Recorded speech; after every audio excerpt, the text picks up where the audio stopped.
Hello, everyone. Welcome to the Solution Summit. I am Eleanor LeCain, the founder of the summit. We are broadcasting live today from the U.S. House on Capitol Hill, bringing solutions for strengthening our democracy to decision makers at every level and to citizens across the country. I'm going to share with you three main things to start us off today. First, I'll give you the story behind the summit.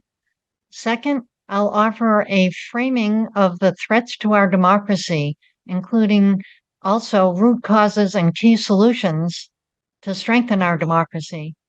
And then third, I'll introduce you to people who are working on those key solutions. First, the story behind the summit.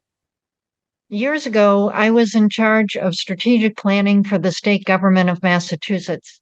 I learned a ton about all areas of public policy. For years, I continued to search for policies and programs that would improve people's daily lives, that would create good jobs, have a quality education for all, enable us to breathe clean air and drink clean water, have enough money to pay the bills without struggling, and some to put away for a secure retirement.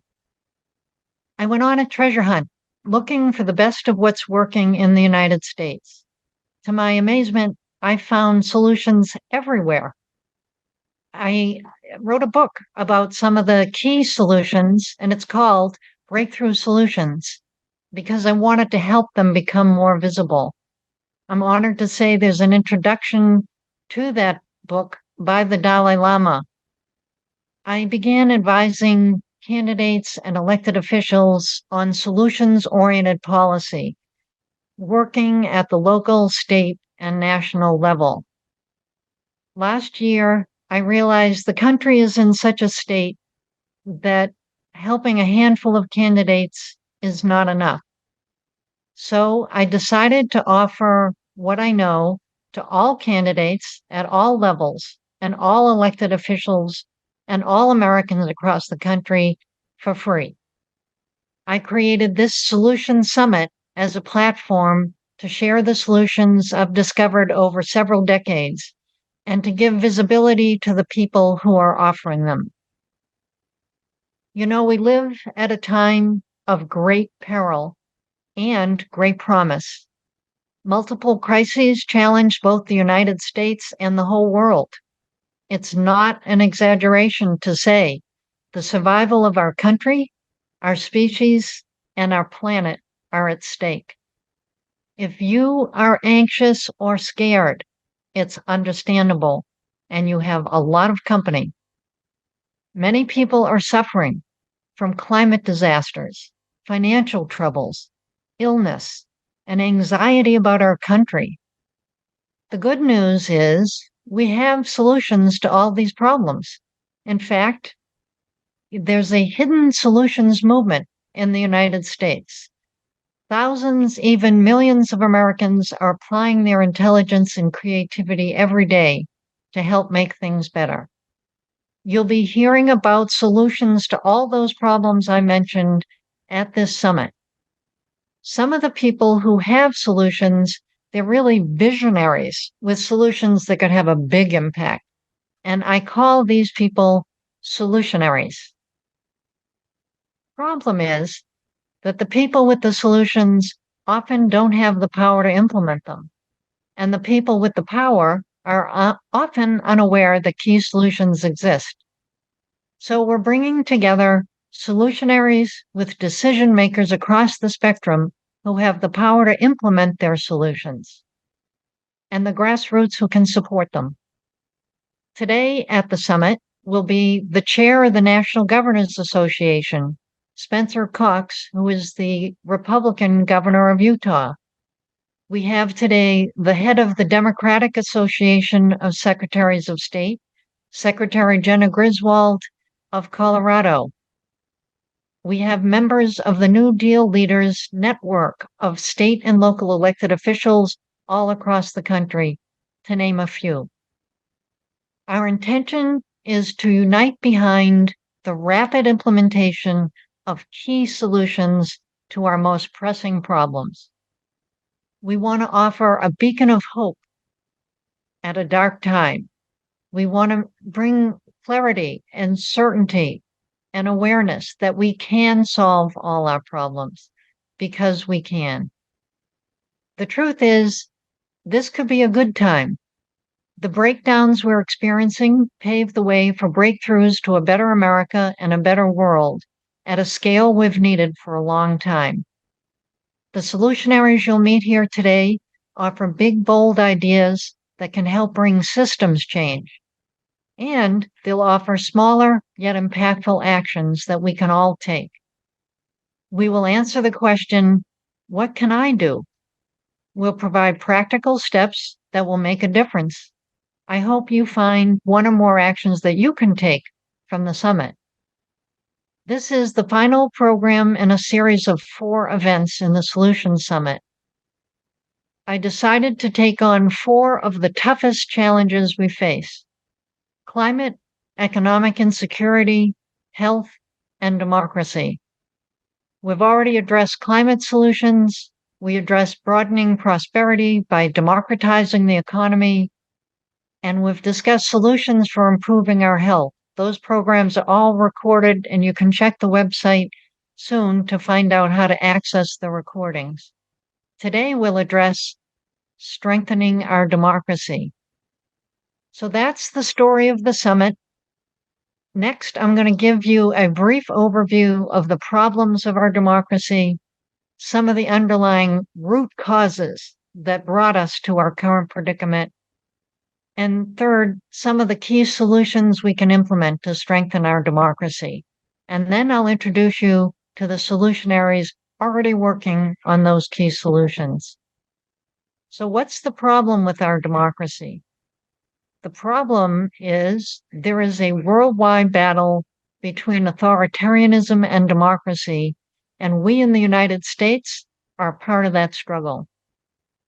Authoritarianism is on the rise in the U.S., fueled in part by white Christian nationalists and anger by millions of people feeling left out and left behind.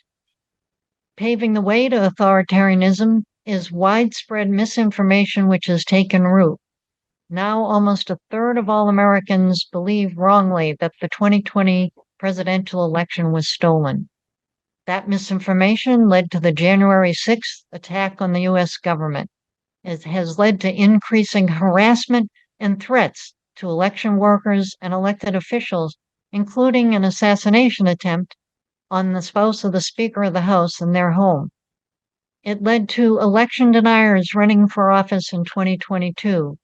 While most were defeated, too many were elected, including governors and too many members of Congress. There are widespread efforts to suppress voters, particularly Black, young, and people with low incomes. Moreover, a threat to our democracy is that the wealthy have too much influence on elections and on policy. These concerns are not an issue of Democrats versus Republicans. This battle is about Americans who believe in democracy, fundamental freedom, the right to vote, and rule by the majority, versus extremism and rule by the few. So how did we get into this situation? Here are some of the root causes underlying these threats to our democracy. The first root cause undermining our democracy is the growing influence of the wealthy on our government, causing millions of Americans to feel left out and left behind. People see that the rules are rigged in favor of the rich. They see that much of government works for the wealthy, not for them. That makes them susceptible to demagogues who express their anger and promise to fix it for them, paving the way for authoritarians. A second root cause undermining our democracy is nefarious actors who are working to change the rules so a minority can have more power. As many Americans feel hopeless and powerless about their voice being heard, they disengaged from the political process and gave up.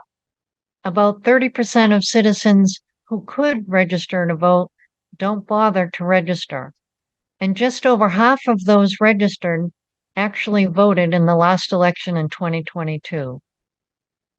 A third root cause undermining our democracy is the internal divisions among our people. The scourge of racism, the original sin of the United States, persists to this day, and anti-Semitism is on the rise. Some politicians use hatred of the supposed other to divide us, rather than to bring us together as Americans and as human beings committed to human rights.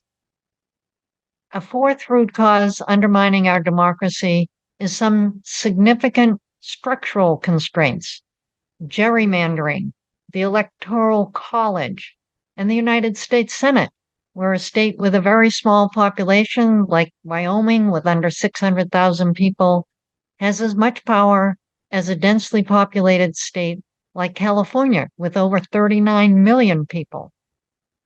So, those are some of the root causes of our problems in democracy today. What are some of the key solutions that can strengthen our democracy? First, we can address the extreme wealth inequality and reduce the influence of the wealthy on our government. We addressed this in detail last week, and please see the recording on democratizing the economy. A second key solution to strengthen our democracy is we must heal and transform racism and anti-Semitism and any of the other divisions of one group versus another. We must stop authoritarianism and stop white Christian nationalism and support the unity of all people based on a commitment to human rights. A third key solution to strengthen our democracy is we must mobilize our fellow citizens. We must increase voter turnout and increase citizen engagement even between elections. A fourth key solution to strengthen our democracy is to encourage more civil discourse. We want to turn to each other, not on each other. So today, I'm happy to say I'll introduce you to solutionaries who are working on these key solutions to strengthen our democracy. We have with us today a professor from Duke University who uncovered efforts by a wealthy few to limit the power of the majority, Nancy MacLean.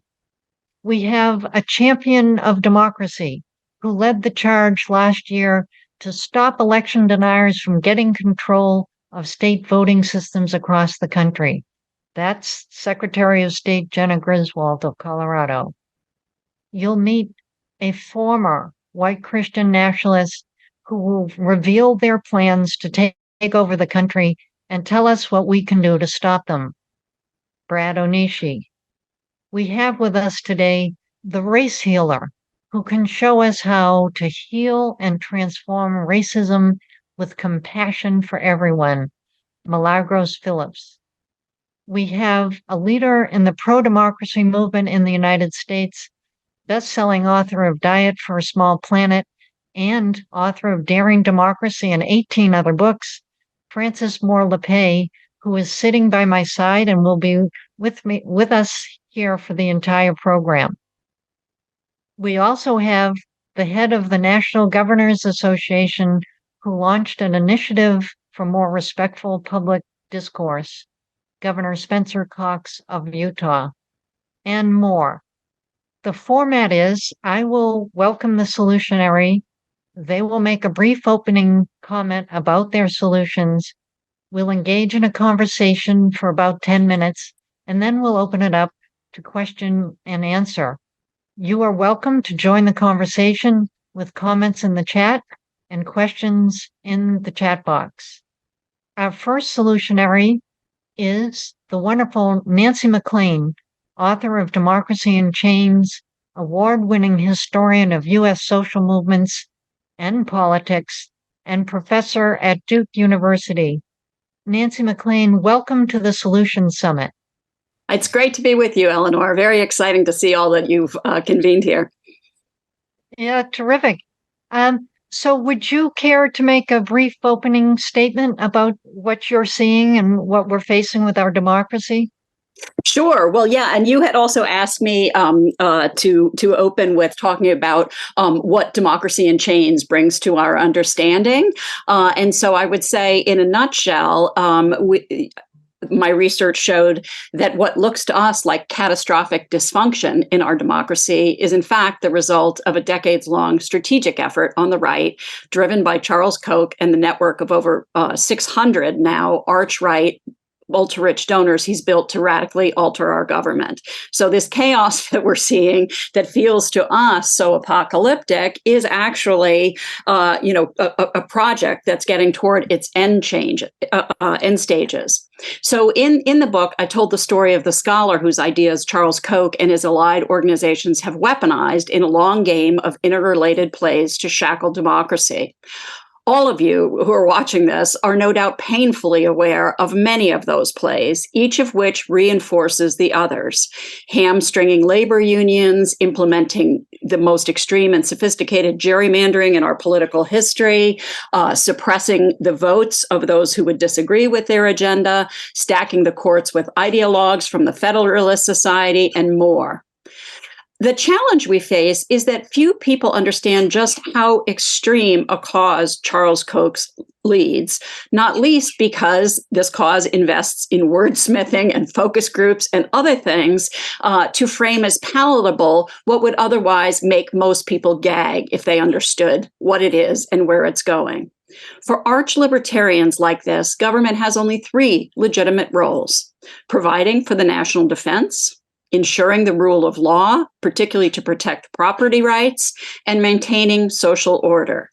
The easy to remember summary of that libertarian vision of government: armies, courts, and police. So that means a country without public education, without Social Security or Medicare, without protections from discrimination, and without environmental protection, among the many other public goods that libertarians would have us all live without, including the US Postal Service and national parks. So to put it another way, libertarian ideologues and their ultra-rich patrons seek over time to impose total personal responsibility on the people. Now, to get to such a radical end goal, they have to work very strategically, and they have to subdue reason to incite fear, to leverage bigotry to achieve their ends, to motivate the base of the Republican Party that they have captured, whether they do that by racism, by misogyny, or homophobia, or transphobia. We need to remember, as we have these discussions today, that the MAGA movement we are seeing now, which President Biden rightly spoke of as semi-fascism, that MAGA movement began as the Koch-funded Tea Party movement. And for whatever Charles Koch says now about Donald Trump, he and his allied donors are still funding members of the so-called Freedom Caucus, even after they were exposed as the Insurrection Caucus on January 6th. So that's it in a nutshell. That's amazing. And this is all laid out in your incredibly important book called Democracy in Chains. And if someone could put that in the chat box, that thank you for doing that. I encourage every American to read Democracy in Change. It's one of the most important books I've ever read. And I believe if you don't know what's in Democracy in Chains, then you're dealing with the symptoms, and there's this like octopus underneath, and you're basically shadow boxing, because you're fighting. Someone asked you, what is shadow boxing? It's when you see a shadow and a figure and you're trying to deal with that, but that actually you can't get at it because it's just the projection of something that's much deeper. And Nancy MacLean explains in Democracy in Chains what is happening at a deeper level. And you did that amazing research on Professor James Buchanan at George Mason University, who was a major architect of this under the radar attempt to undermine democracy. You said already in your opening comments kind of what their plans were, and that really what we're facing, this assault on democracy, is not some random chaotic Mhm. trouble. This is an orchestrated plan that's been in the works really for decades. Could you just say maybe another minute to like, what is the strategic plan? What's the end game that they want to achieve by all their nefarious activities? Sure. Yeah. And I have to say that I happened on all of this by complete serendipity. I was following another story, which was the state of Virginia's massive resistance to Brown versus Board of Education. And in pursuing that and the privatization of schools that the massive resistor segregationists were trying to achieve, I came across this economist named James McGill Buchanan, who had taken up shop at Virginia at the peak of this massive resistance as the chairman of the economics department at the University of Virginia. Most people would never have heard of him. I hadn't. It took me a while to realize how significant he was.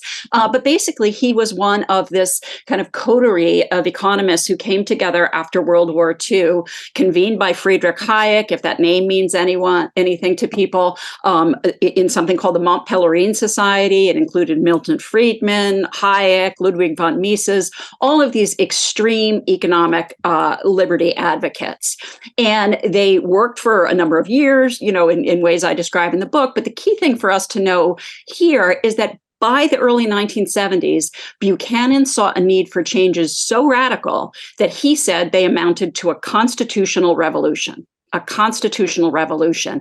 And he had a chance to test his ideas and how you would achieve a constitutional revolution when he was invited by the Pinochet military junta to Chile in 1980 to help devise a constitution that would let the military regime go back to a system of elections, but keep in place all that it had achieved, all the privatizations and so forth, while popular power was completely suppressed. And they actually called it the Constitution of Liberty.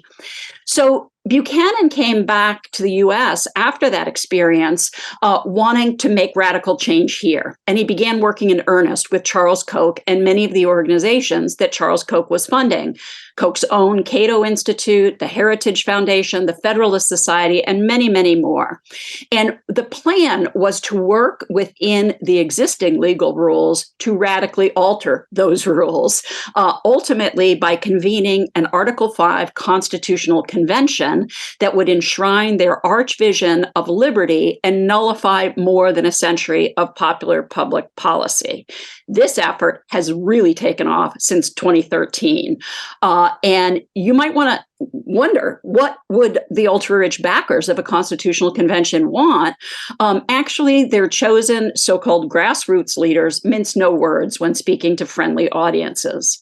Mark Meckler, the leader of what is called the Convention of States campaign, which is backing the ALEC-allied state legislators who are running this campaign with communications, organizing, and concerted lobbying, has said that the purpose is, and I quote, to reverse 115 years of progressivism, to reverse 115 years of progressivism. So simply put, everything that we value is at risk. I can't go into more detail here because of the time limits, but the book just came out with a new preface that explains all of this about the Constitutional Convention. But in the meantime, we need to understand that every single one of the Supreme Court decisions that has shocked Democrats and even many rank and file Republicans came from Koch donor funded litigation outfits. And I just want to do a quick run through a few of these. Citizens United, which opened the spigots to mounting flows of untraceable corporate money in our politics, the source of so many of our problems now. Shelby County, which enabled mass voter suppression, particularly of Black and young voters. Janus, which sought to undermine labor unions in the public sector. West Virginia versus the EPA, which endangers all federal rulemaking on the environment. And Dobbs, which took away women's reproductive freedom and rewarded the religious extremists whose votes the right-wing libertarian donors need to achieve their agenda, and so much more. So that is the kind of outlook that Charles Koch's application of James Buchanan's ideas has brought us to. Yeah, that's a great and scary explanation of what we're facing here. And you mentioned, that they want to end Social Security, they want to end Medicare, they want to stop climate action, they want to remove all government guidelines to protect consumers and workers from predatory business. They want a highly unpopular anti-government agenda. And what you point out is, since most voters don't want that program, they actually like having clean air, they like having some protections, they like Social Security and Medicare. So their program is highly unpopular, and any candidates who run on it are going to lose. Um, so they realized that in order to win, they would have to change the rules and limit the ability of the majority to rule. Um, so your insight there has been enormously helpful to me. Can you share with this idea they wanted to change not just the rulers, but change the rules, Yes. so the rich could do whatever they want without interference from government? Can you give us one or two examples? How are they changing the rules to limit majority rule in the United States? Yeah, thanks, Eleanor. And so here I have to say that I think the single most important finding of Democracy in Chains was to see these men, and they're overwhelmingly men in this cause, white men, saying again and again in their own words that they understand that their ideas are tremendously unpopular and they're not going to get there through persuasion. So they've adopted an incredibly shrewd strategy. Here's how Charles Koch described the interaction of the interrelated plays. And I want to share this quote with you because I think it helps us to think in the way we need to think about what we need to do when we get to that. But he said, I often think of what we do as stonemasonry. Once a stone has been carefully selected and set, it shapes a new space into which the mason can set yet another well-chosen stone. Each stone is different, but they all fit together to create a framework that is mutually reinforcing. Now, a framework that is mutually reinforcing. This is what they've been working on. And you don't plan this carefully unless you have reason to. So basically, using Buchanan's ideas about how government expanded over the 20th century in response to collective social movements, the radical right is working to reverse engineer all that progress using their knowledge of how American government works in order to undermine government as we know it. And as you said, Buchanan's advice to the right was, he said, if you don't like the outcome of public policy over a long period of time, and I'm not exaggerating when I say they don't like the whole 20th and early 21st century worth of public policy, he said, stop focusing on who rules and instead think about how to change the rules to get what you want. So just a couple examples here, 3 examples. Using the vast power granted to states in the US Constitution, they have turned a majority of those states into a battering ram against federal policy. Nearly half of the states in the US now are behind what I think of as the red curtain. And behind that red curtain, officials are using their control of state governments to throttle democracy, to undermine living conditions, and to take away long established freedoms from the people. Think Florida, Tennessee, Mississippi, and my own state of North Carolina, among others. They are even bringing back child labor in those states. A second front, using the Federalist Society and litigation outfits to change the laws and constitutional understanding and to restock the courts with people who think like them. And of course, they have the 6-3 majority on the Supreme Court now. Also, they, in these final stages, according to their view of what they're doing, they see a need to lay siege to the institutions. That's not my phrase. That's Christopher Rufo's phrase in a speech to the Heritage or to Hillsdale College. And basically, we have seen that with the incredible attacks on our educational freedoms at all levels, the freedoms of teachers to teach, of students to learn, and of people to read books from their public libraries. Now, as they head toward that Article 5 Constitutional Convention, which will surely be convened if the Republicans gain control of Congress, that would be the end game. And I think it's really important for people who are part of this summit to understand, if they don't already know this, that Mike Johnson, the new Speaker of the House, has had a whole career that is the product of what I'm talking about, of the plutocratic Christian nationalist network of organizations. And he is a very vocal supporter of the Constitutional Convention. 2 great articles out about that in the Washington Spectator by Ann Nelson about his career, and in Politico about his support for the Constitutional Convention. So those are some of the most dramatic ways in which they have been changing the rules to get the outcomes they want. That's very graphic and very scary. And you understand root causes of the assault on our democracy better than anybody I know. And so that's why I want to ask you this. We are the Solution Summit, so we want to know what's the solution? What can we do to counter this very strategic, well funded assault on our democracy? And which groups do you think are doing the best pro democracy work in our country right now? Yeah, thanks for that. That's so important. Well, one thing I would say is, because I know this is a lot, what I've just shared with you, and certainly all of that you've been seeing, over the last decade and more. But I would start by saying, hold on to that point that I mentioned, that the most important finding of my research is that they are, in a sense, terrified of the majority of the American people, right? They know that if the American people are empowered, are knowledgeable, and are organized, we can not only stop this, but we can meet all the pent-up needs of our democracy. So I think we need to better inform the American people of how high the stakes are in all this.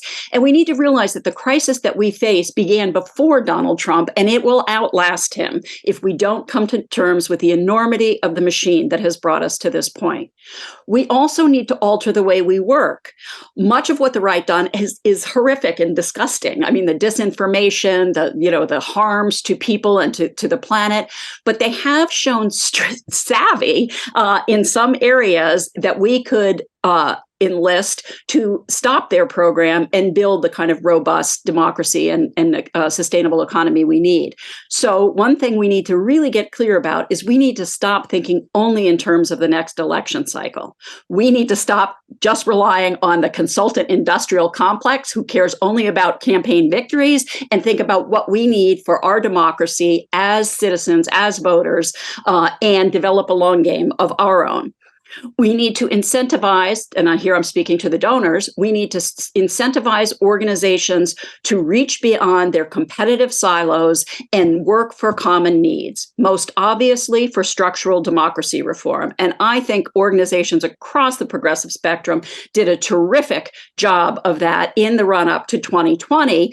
And we need to remember that we came so close to serious democracy reform with House Resolution 1, Senate Bill 1. We were 2 votes short of the massive democracy reform we need. So that's got to be the first agenda of business when Democrats take back Congress.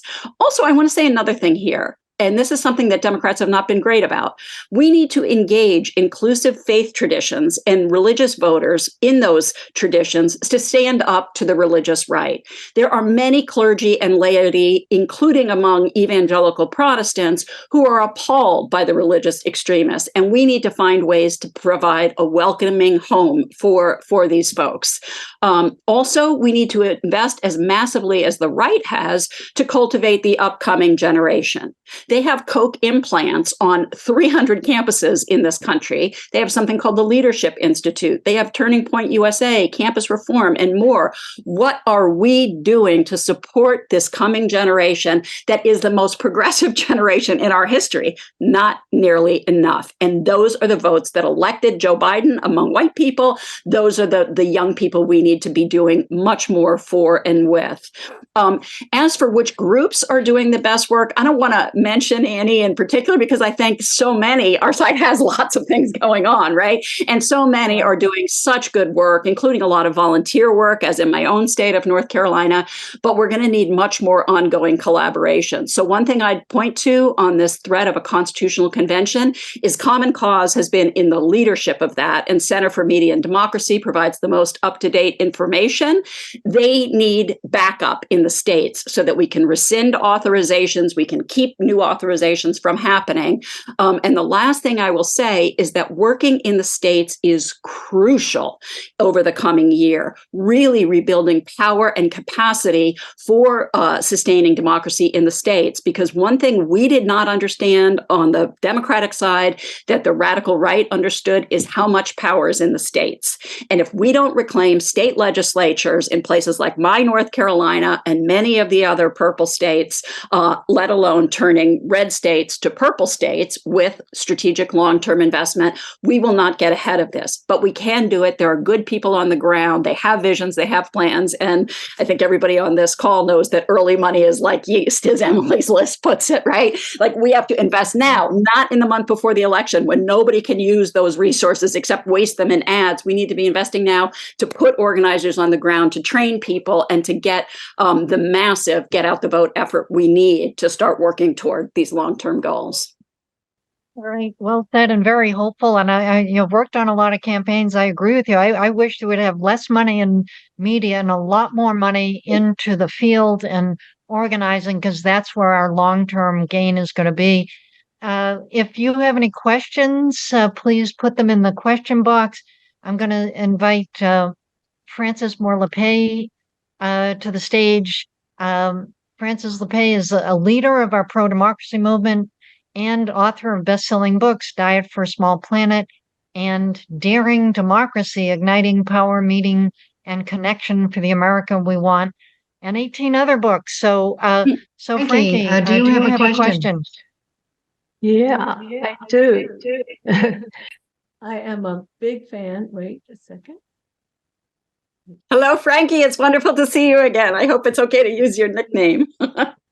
Nancy, I am such a big fan of Nancy MacLean. I've learned so much from you. I just want to add a word about our language, that I really feel that we should not be, the word libertarian is sounds so good.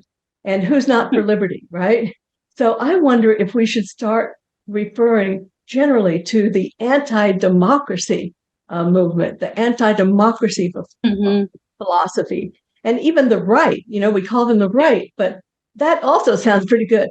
So I think that somehow to continue to emphasize that the philosophy is anti-democracy, and democracy is what gives us freedom. So that's my 2 cents on language. Yeah.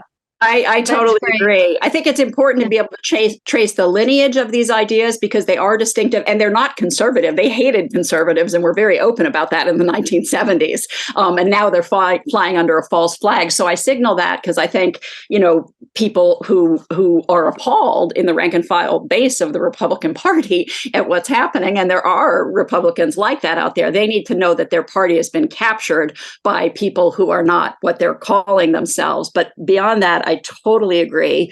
And really what they're seeking is oligarchy. And they're using this reactionary populism as a battering ram in order to get the oligarchy that they want. So completely agree there, Frankie. And one last question, Nancy. This in from Laura George. What are the think tanks on the left that are strategically battling the Federalist Society and the groups you're talking about? That's an interesting question. There are many organizations on the left and think tanks of different kinds. There's the Roosevelt Institute, the Economic Policy Institute, many, many others. But the thing is, none of the organizations on our side, from what I've seen, are working as strategically and in as integrated a manner with their other allies on the right as these are. So some of you will have seen the Heritage Foundation's 2025 Program for America.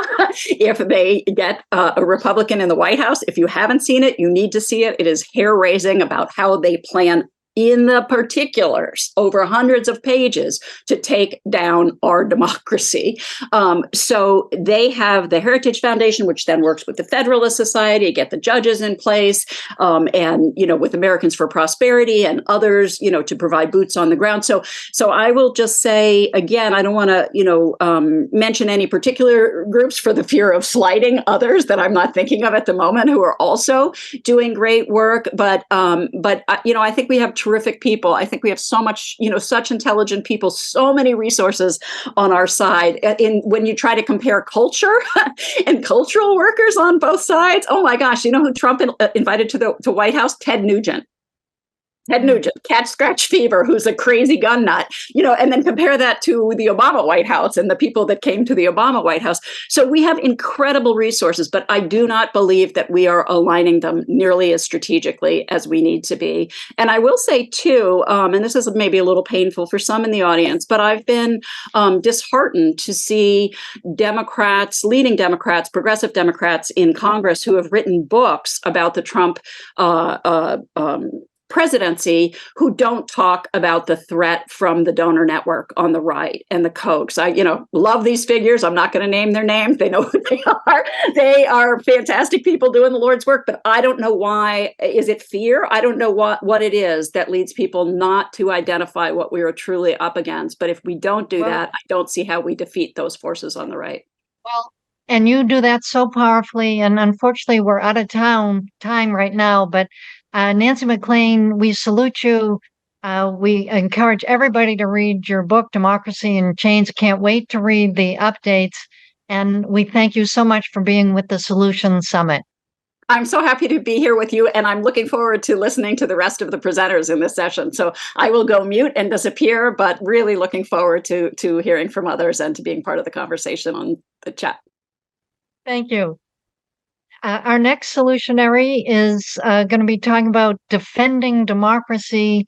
We want to fight the efforts to limit the power of the majority that Nancy MacLean was just talking about and take action to strengthen our democracy. So we have with us today, and I welcome to the stage, Secretary of State Jena Griswold of Colorado, who is also chair of the Democratic Association of Secretaries of State. She is a leading champion of democracy who helped lead the charge to defeat election deniers running for office to control state voting systems last year. Secretary Griswold, welcome to the Solution Summit. Well, thank you for having me. It's always great to see you, Eleanor. It's great to see you, and I so admire your work. I love what you're doing. Would you like to make a brief opening statement about what you see in our democracy, kind of the threats we're facing and what we can do to deal with them? Absolutely. So I'm Jena Griswold, Colorado Secretary of State. I'm the first elected Democratic Secretary of State since Eisenhower was president. So it's been a while. And I think what we're seeing across the nation is people really dedicated to democracy and people really dedicated to destroying it. Since I've been Secretary of State, I've really focused on increasing access and security. So we increased drop boxes by 65%, added voting centers, passed parolee reenfranchisement, automatic voter registration, which registered about 500,000 new Colorado registrants, and took on dark money and special interests. And as the nation geared up, of course, in 2020, for the most important election so far in recent history, the pandemic hit. And I was so proud as the only Democratic Secretary of State in the nation to help expand access to mail balloting. As the only Democratic Secretary of State from a vote by mail for all state. So we help states across the nation increase access to mail balloting. Of course, vote by mail for all is the best way to run elections in any day, but especially during a pandemic. And it enabled Americans to have their voices heard. They had their voices heard during the pandemic. They had their voices heard during an election when Donald Trump tried to steal the presidency, and democracy survived. It was again post-2020 put to the test with the insurrection, followed by election deniers running for Secretary of State in nearly every battleground state in the nation. And once again, I was so proud to lead the effort as the chair of the Democratic Association of Secretaries of State to stopping election deniers from becoming chief election officers in Michigan, Wisconsin, Minnesota, New Mexico, Arizona, and Nevada. So our democracy continues to survive, but the attacks are not over. Just this last election last week, several states were sent envelopes with powder in them, some laced with fentanyl. We have Donald Trump calling liberals vermin, adopting really dangerous language that incites violence. We've seen threats to election workers cause many election workers to step down just this year, let alone what happened in 2020, 21, 22. Just this year, over 400 bills to suppress the vote or hinder election administration were introduced in nearly every state in this country. So our work remains. I think our work remains as long as MAGA extremism continues to be establishment Republicans' mainstay. We saw what happened with the Speaker of the House. I am very optimistic, but we have a lot of work this year to make sure that Americans understand what's on the line and that we continue to protect American democracy. That's fantastic. It's so encouraging. I mean, it's terrible that we're in this scary situation, but I love your clarity, your power, your strength, you being strategic and knowing what we need to do. In the last election, many election deniers ran for office to be Secretary of State in the swing states. And if people don't know, that's the office which oversees elections in most states. And you led the effort to stop them. Could you, we worked together a little bit. I supported you as best I could in your incredible work. Could you just tell us it's nice to take a victory lap every now and then. Can you tell us, what did you do to stop the election deniers, and how did you succeed in stopping them from getting any of the Secretary of State positions in the swing states? It was a big task, and I appreciate you being such a great partner, because we were looking at 2022 with the understanding that we could lose democracy then. If you have an election denier Secretary of State, that's like hiring an arsonist to be fire chief. It leads to very bad results. And I was so happy to lead a really unprecedented effort.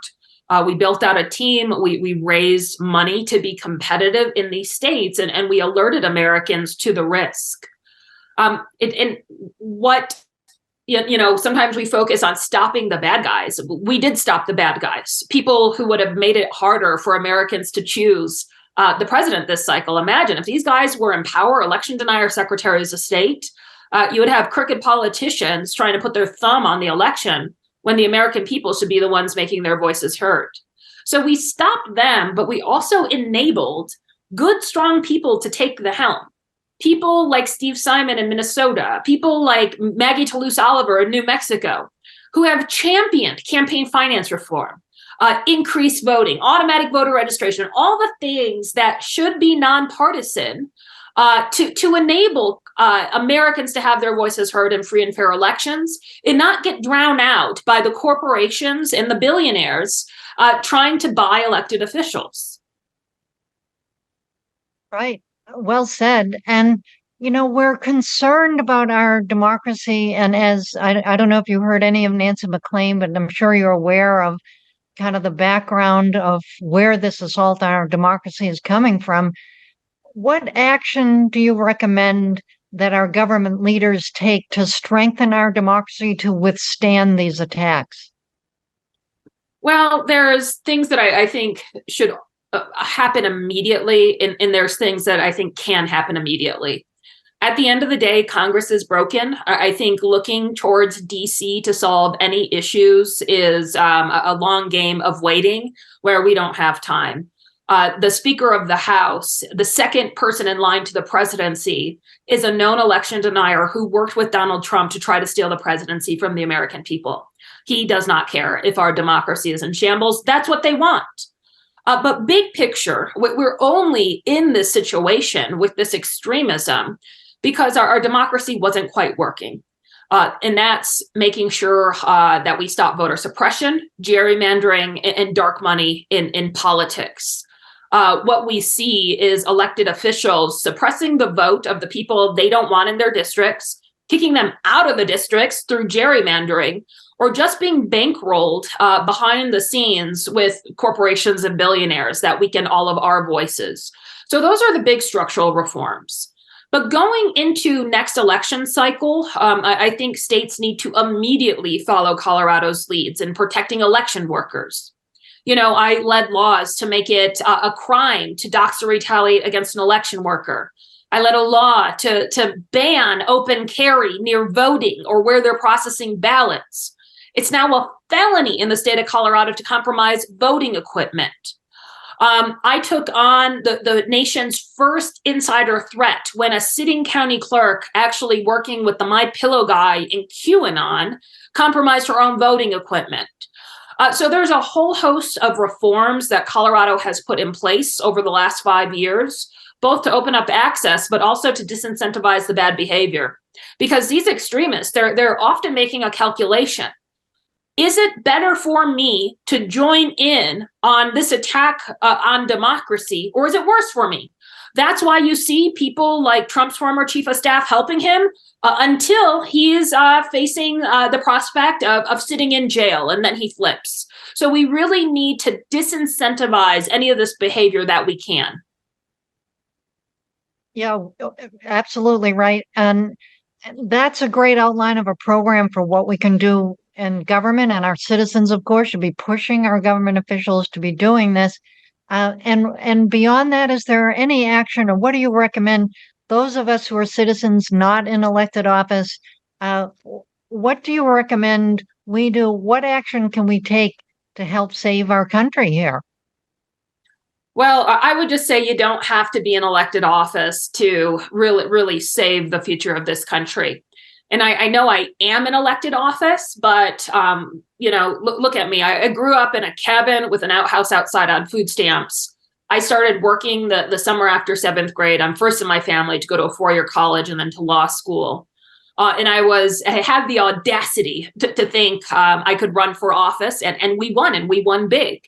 And from there, I've really stood up in a bold way to protect Colorado elections and to help any state who needs help.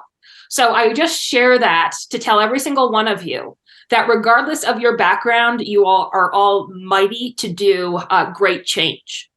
Now, looking towards next year, I'm going to be honest with you, it's going to be harder for many Americans to vote. Voter suppression laws have been passed across the nation. They've been passed in Florida, Georgia, Ohio, Montana, Texas. And it's because the extremist MAGA folks do not want Americans to vote. They know that their proposition of putting women as second-class citizens, as forcing women to bleed out in parking lots before they get life-saving health care, of stripping Americans of basic protections around democracy are not winning issues. They're not. And I think a couple things. You all can help people understand how to vote. You can alert your friends and neighbors about the tremendous attack on democracy. You can stand up to the lies. At the end of the day, the far right and our foreign adversaries are pumping out lies and disinformation to the American people. All of us have people in our families and friendships who have been focused on by this foreign disinformation and domestic disinformation. You can encourage them to go to a good source of election information. You can get involved with a campaign. Choose someone that you are really excited about, Republican or Democrat. There's great Republicans still in this country. They're just not the Speaker of the House. So we have to get normal people elected who will uphold American values. So I would just say sometimes you look at everything happening in the country and it feels overwhelming. You yourself don't have to solve every single issue. Choose one.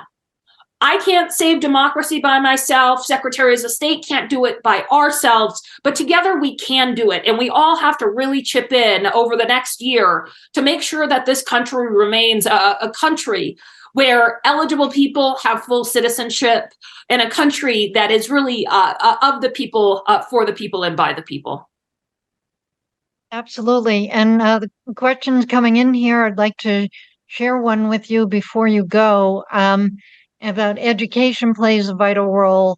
How would you envision the introduction of this matter into the schools? This is from Pedro. I would say elementary schools and high schools. What do you think can be done with education? I think at the end of the day, Americans are being lied to. And, when we're just everyday people, we should be able to trust our Congress people, our governors, the president, to tell us the truth. And, you can disagree about the solutions or the intended goal, but there are facts. So So it's a really big problem when people in positions of trust have decided that they will lie through their teeth to hold on to power. And you can't fault Americans for believing them. I do think we have to invest in civic education, but we also need to alert Americans that they are susceptible to the lies and the disinformation. We have to alert people like my mom, who still lives in that cabin with the outhouse outside up in rural Colorado, that what her friend up the mountain posts may be Russian disinformation.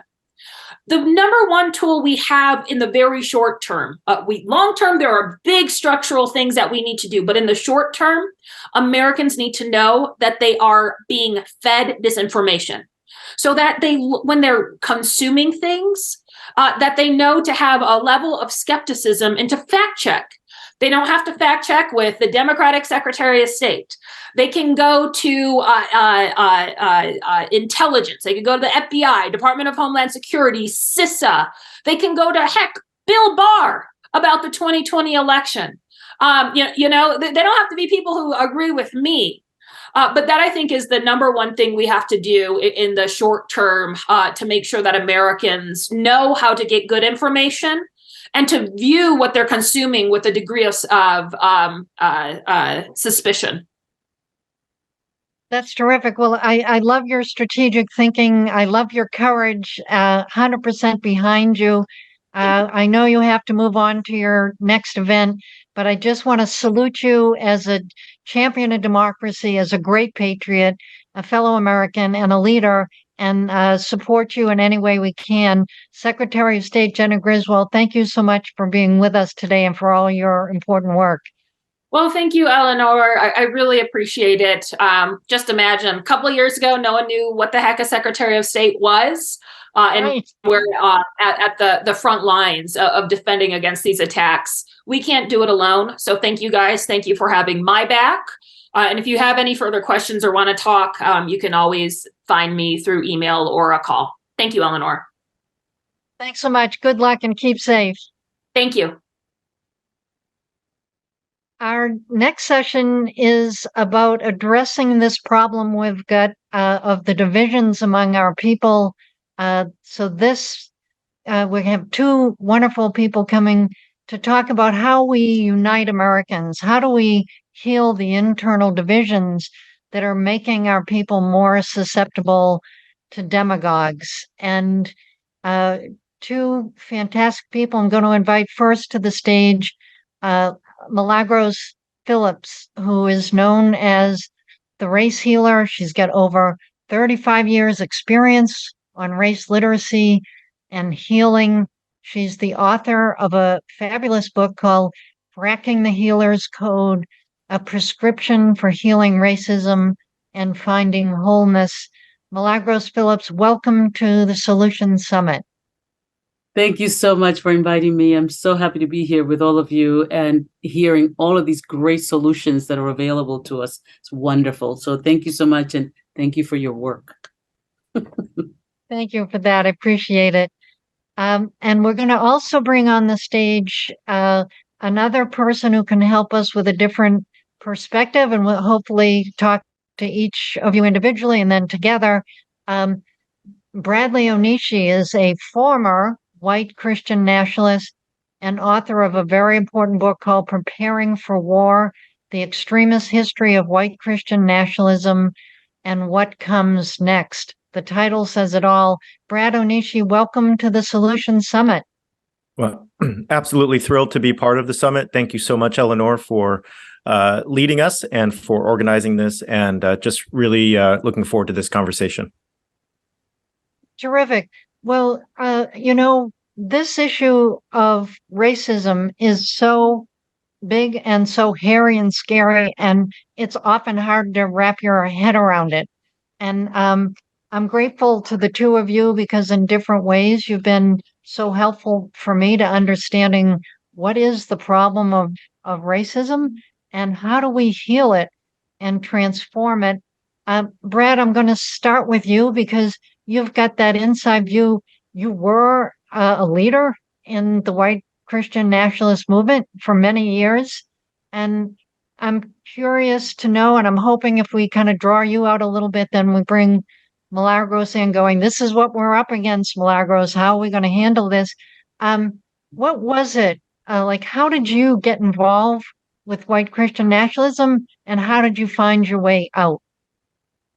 I grew up in a non-religious home, but at age 14, I was invited to a church, a big mega church in my neighborhood. And when I went, I didn't expect to like it, but I fell headlong into that community. And the reasons are multiple, but they can really be boiled down to this. I found instant community, and that was really important to me as a teenager. I also found answers to life's most important questions. What is the meaning of life? Why am I here? Who am I? And finally, I found a story that I could play a role in. And that was something that if you're 15 or 25 or 35, as human beings, we want. We all want to play a role in a story and feel as if we are important. So I fell headlong into this. I became a minister by 18. I was a full-time minister at 20. And I'm a multiracial person, but it was not until years later that I sort of understood that I was part of a community that was 90% white, that really asked me to background my Asian American identity in favor of a different story and a different set of symbols. And the way I found my way out of this was contact with other people who had different understandings of the world. It is hard to overstate how important it is when you meet other folks who are not part of your community, the people that you have been told in church, by demagogues, by podcasts, by the radio, by your pastor. They're evil. They want to destroy America. They want to destroy Christianity. They want to destroy God. And you find out that those folks are human beings with fears and concerns and desires and hopes. And you realize, wow, all these folks I've been told to demonize are actually human beings with more vulnerabilities, mortality, cares. And so as that contact grew, I began to read, I began to listen, and I began to understand things much differently. And my pathway changed dramatically, and it brought me to where I am today. Well, I admire your courage for being kind of wrapped up in that, and then kind of really reconnecting in some ways with your humanity and your shared humanity with other people, no matter what their backgrounds. And that takes courage to feel that, to see that, and to move out of that kind of cozy cocoon you were in. And when we spoke on another occasion on my radio show, you talked about that you knew people who were involved in the attempted coup on January 6th, and that, in fact, if you hadn't gone out, that you might have been one of them.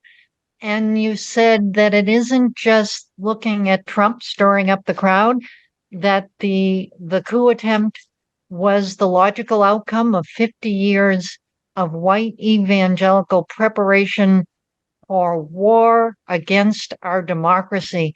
Could you please explain that? Sure.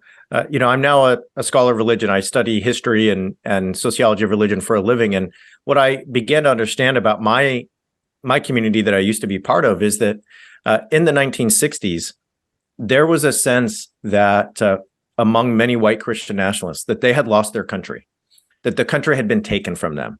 And they understood themselves, and still do, to be the rightful heirs of the American Revolution. They're the founders of the country. So in the 1960s, when we have the Civil Rights Movement, when we have the end of Jim Crow, when we have immigration reform, when we have the Voting Rights Act, when we have the Feminine Mystique published in 1963, when we have the Loving case in 1967 that protects interracial marriage in all 50 states, when we have Stonewall and all of the queer liberation movements before and after, their interpretation is not, this is American progress. This is one or two or three steps towards a more perfect union. Their interpretation is, these folks, these other folks, have taken our country from us, and we need to get it back. My argument would be that they have arrived at a place over the last half century where taking the country back for God is the ultimate goal. And that means if democracy gets in the way, so be it. We'll have to bypass democracy in order to regain dominance in our social hierarchy in the United States. And so when I witnessed January 6th, and I've reflected on it since then, to me, it appears to be a logical outcome of a worldview that says the United States is ours, we deserve to be on top. And when other folks demand equal rights and representation, we don't take that to be equality, and we take that to be persecution. When you're used to privilege, equality feels like you are becoming the victim. And I think that's what we're seeing play out. That's well said. And I encourage our participants here in the summit to check out your book, because you go into a lot of great detail in your book, Preparing for War, which I'm sure is showing up in your chat. And Milagros, I'd love to bring you into the conversation here.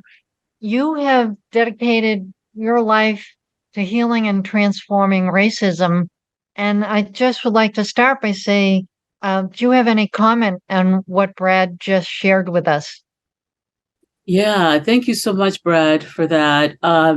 I was especially taken by the fact that his transformation took hold when he learned more, when he had greater awareness, when he became better educated. I always remind people that one of the missing links to what we're going through is race literacy, which I describe as the knowledge and awareness of the history of race, how one is acculturated into a racial caste, all of the systems in the nation state that support race as a human divide, and the impact of all of the above on our current events and individual lives. This stuff impacts us at such a core level. One of the things that I talk to people about with this work is the importance of not just becoming race literate, but really understanding trauma and how trauma affects all of us, because racism is traumatic. And it's traumatic, obviously, for the recipients, but it's also traumatic for those who dole out those ways of being, those ways of thinking. And as I listened to Brad and he talked about history, the importance of understanding what is happening today, where we have people who want to erase the history, get rid of the history, and change the narrative of the history. Well, we've already done a lot of that, and look at where it's gotten us, okay? So we need to get people to be well educated. We need folks to understand what has happened in the past and how we repeat the past when we don't know what has happened. So it's really important for people to have that information as a grounding rod to being able to change what has happened and what continues to happen. The other thing that I think is really important in understanding that is self-responsibility. How are we as individuals, even when we're well-meaning, colluding with the dysfunction because we don't even understand what it is? And so I always remind people that what we're trying to heal is 600 years of conditioning that has led to the condition of racism. And if we don't understand that, we can't dismantle it. Being conscious, aware, and awake is really important. I was talking to someone recently and I said, well, we were talking about anti-woke laws. And I reminded her that anyone who is anti-woke is pro-sleep. And if somebody needs you to be asleep, you need to start asking why. Okay. And so, again, it's just really important that we have conversations, that we're able to meet with one another, because that's the other piece of this. While we maintain segregation, and believe me, we have a lot of segregation today. And segregation is not just external, but it's also internal. Our hearts and our heads are in two different places when it comes to this thing called racism. So really getting people to understand what segregation actually is, how it impacts us as individuals and as communities, and really getting to the core of this. We are one human family. We live on one global village. We have one common history, and that history belongs to all of us. No one has the right to hide our history from us because it affects our future. So thank you so much, Brad, for what you said. Yeah, That's so beautifully said. And I also have to say, I appreciate the beautiful spirit and compassion in which you address this very thorny, difficult topic and problem. So I thank you for that. Um, and, I've done several of your programs, learned so much from you, Milagros. And it seems to me, and you were just talking now about um, kind of unlearning the conditioning of 600 years, that when you talk about healing racism, that the approach you use of the compassion and becoming race literate, understanding more the history, that can apply to the other isms that we've got. I had mentioned at the top the anti-Semitism. Of course, there's Islamophobia against Muslims, other targeted groups, gay groups. Sometimes it's women that are targeted. Sometimes it's gay people and the whole queer spectrum. Xenophobia, the fear of anyone different or other than us. And from your understanding of how to heal and transform race, what would you say are some of the main ways that we can overcome this conditioning to see the other as something different and separate than ours, when, as you say, really we're all one human family on one global village? Yeah, again, it goes back to educating people and bringing people together because we don't really know our neighbor, and it's when we know our neighbor, we humanize them. We're able to see that, oh, they have children just like I have children. Oh, they actually want a good education for their children. Oh, they want to go to school. They want to become, like all of these things that are part of our humanity. One of the ways that we have been hurt as a human family has been dehumanizing other, because in order for us to do that, somewhere, somehow, we have been dehumanized. And we need to understand that's core to being able to shift, is asking, how has this dehumanized me? Because it has. You just have to look and you'll find it. Okay. And what does it mean for me to know my neighbor? What are the things that I love that my neighbor probably loves just as well and just as much?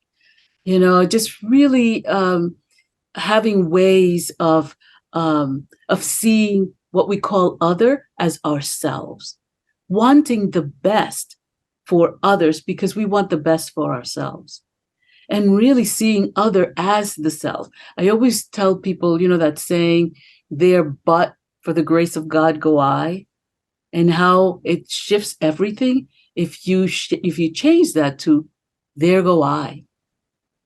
That person is me in a different form, and just as deserving as I am of the very best that life has to offer. So if we're going to heal, what we need is to have greater compassion for one another. We need to understand that people don't know what they don't know, that most of us have been very, very badly educated, although the good thing is that we're good learners. We just have been badly informed. Right? We need to understand trauma and how trauma affects the human body, what trauma is, and all of the ways that trauma shows up in our lives. We need to understand intergenerational and historical trauma, and how that continues to affect us, even when we don't know the details, And so again, there are all these things that if we start to speak to one another, to connect with each other, it makes such a huge difference. I had someone in my race literacy lunch and learn for this month say, I was one of those white women who used to cross the street when I saw Black people. I'm not that anymore. That's the level of transformation I'm talking about. It's that deeper way of looking at how you have been so wounded that you see other when you look at another human being. Does that make sense? I'm hoping that makes sense. Instead of seeing yourself, your family, we're all members of this one human family. We don't see family anymore. We see the enemy, And so part of taking personal responsibility is asking, what am I seeing when I look at what we call other, and how can I see myself, my children, my parents, my cousin in the people that I look at who may be different from myself. Also taking into consideration that we are different in so many different ways. I mean, nature loves diversity. We would not have survived without diversity, right? So nature loves diversity. So we have this beautiful garden of diversity that we call the human family, and we're denying that. And we need to come to terms with that. So again, just looking at what are all the ways in which we can come together? How are we one human family? And really learning to be more compassionate toward the cousins, okay? Beautifully said. And I invite folks who are listening in to please put any questions in the question box, and I will do our Q&A. It was so powerful. You talked about how we deal with this as seeing each other as members of one human family. And when I asked Brad, how did he get out of that whole kind of cult, really, that mindset and that community? It was when he opened his heart and saw the other people that he was told was the enemy were actually, fellow human beings. So I think you're so on the right track. Brad, I'm curious to know, you talk about that the white Christian nationalists do see people who aren't white and Christian as the enemy, and they're literally preparing for war. The name of your book, to so-called take their country back. And yet here we are, we're multicultural, multiracial, multi-religious. We're just and for a long time have been just such an incredible gathering, really, of the whole human family in one country in the United States. But now that's kind of fraying. I'm concerned about these white Christian nationalists. A lot of these guys are armed with weapons, and they're like, they believe God's on their side and they're doing God's will. And what can we do to stop them? Are there actions the government can take? Are there actions we as citizens can take? Can we get everyone to go to a workshop with Milagros, or what can we do here? Well, yeah, I want to thank Milagros for those fantastic words of insight and wisdom. And just to follow along those and to answer your question, I really think of this on multiple levels. So I would say that we have a civic level here where we need to understand the situation we are in. I think Secretary of State Griswold did a wonderful job in the previous session outlining the threats to our democracy. And what Secretary Griswold talked about was you don't have to be in office in order to do something. Well, I would agree with that. And I would just add that we all have to do something because we have to realize the condition our democracy is in. We have religious leaders and intellectuals. We have political leaders and intellectuals. We have people from various dimensions of our public square who are openly saying that democracy is an obstacle rather than a sacred value. And so if they are saying perhaps a Caesar, perhaps a return to something like the Roman Empire, or one Christian prince is the answer, then we need to realize what they are openly telling us is, if they don't get their way, they're willing to do away with democracy in order to maintain or in order to gain power. So that means on a civic level, we are in a place where we all have to participate in some form. We saw this last week with the off-cycle elections. When people show up, guess what? Reproductive rights are protected in Ohio. Moms for Liberty candidates lose in places like Pennsylvania or in Virginia. Trans candidates are elected to the state Senate in Virginia. So when people show up and say no more, guess what?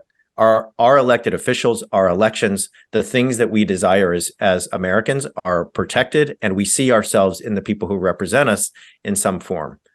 That's number one. Number two, I would say on a personal level, what can we do?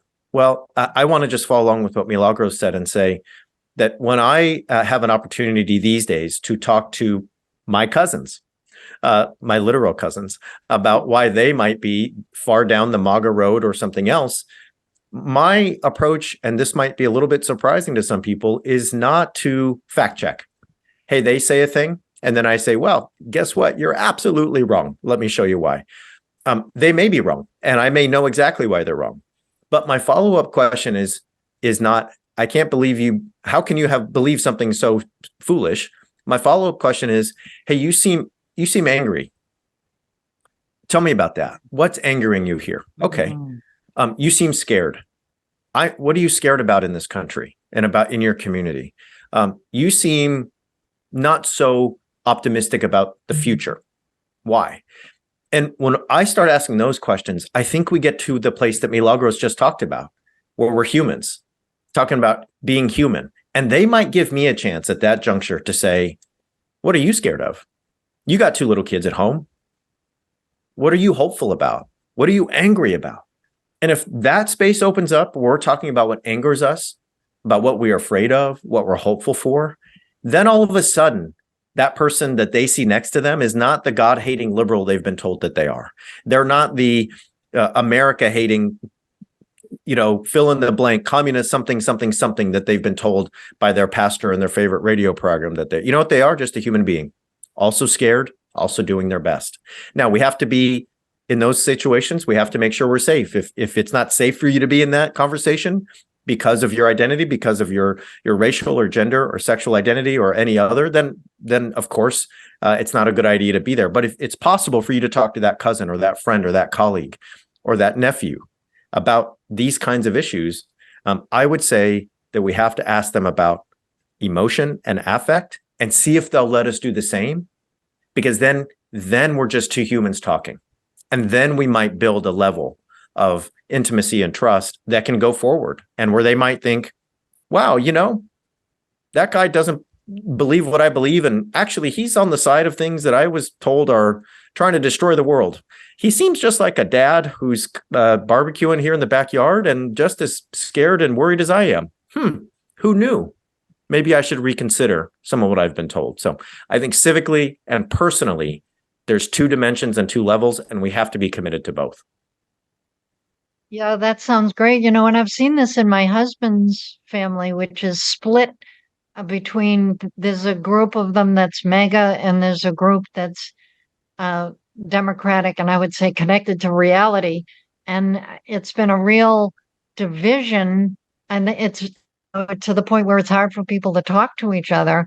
So and we got Thanksgiving coming up, the holidays of different kinds. Hopefully we're going to connect with our family members, and I love your advice on kind of how to reach out. Milagros, back to you. I'm wondering, you've got such a great feel for what we need to do here. A lot of it is really education around our history, and what is there any action that government leaders can take, or is this up to us as citizens to kind of find programs like yours and educate ourselves, or what action do you think could help us? This is a big, wide, deep problem across the country. If you could ask the president or Congress to do something, is there anything they can do? And what do you recommend we do as citizens? So I think it's both. Our leaders can do something, because remember, racism is institutional, systemic, internalized, personal, and interpersonal. And so, so at the institutional and systemic level, they certainly can do some things. They can look into what is actually happening. What are some of these laws that impact people of color?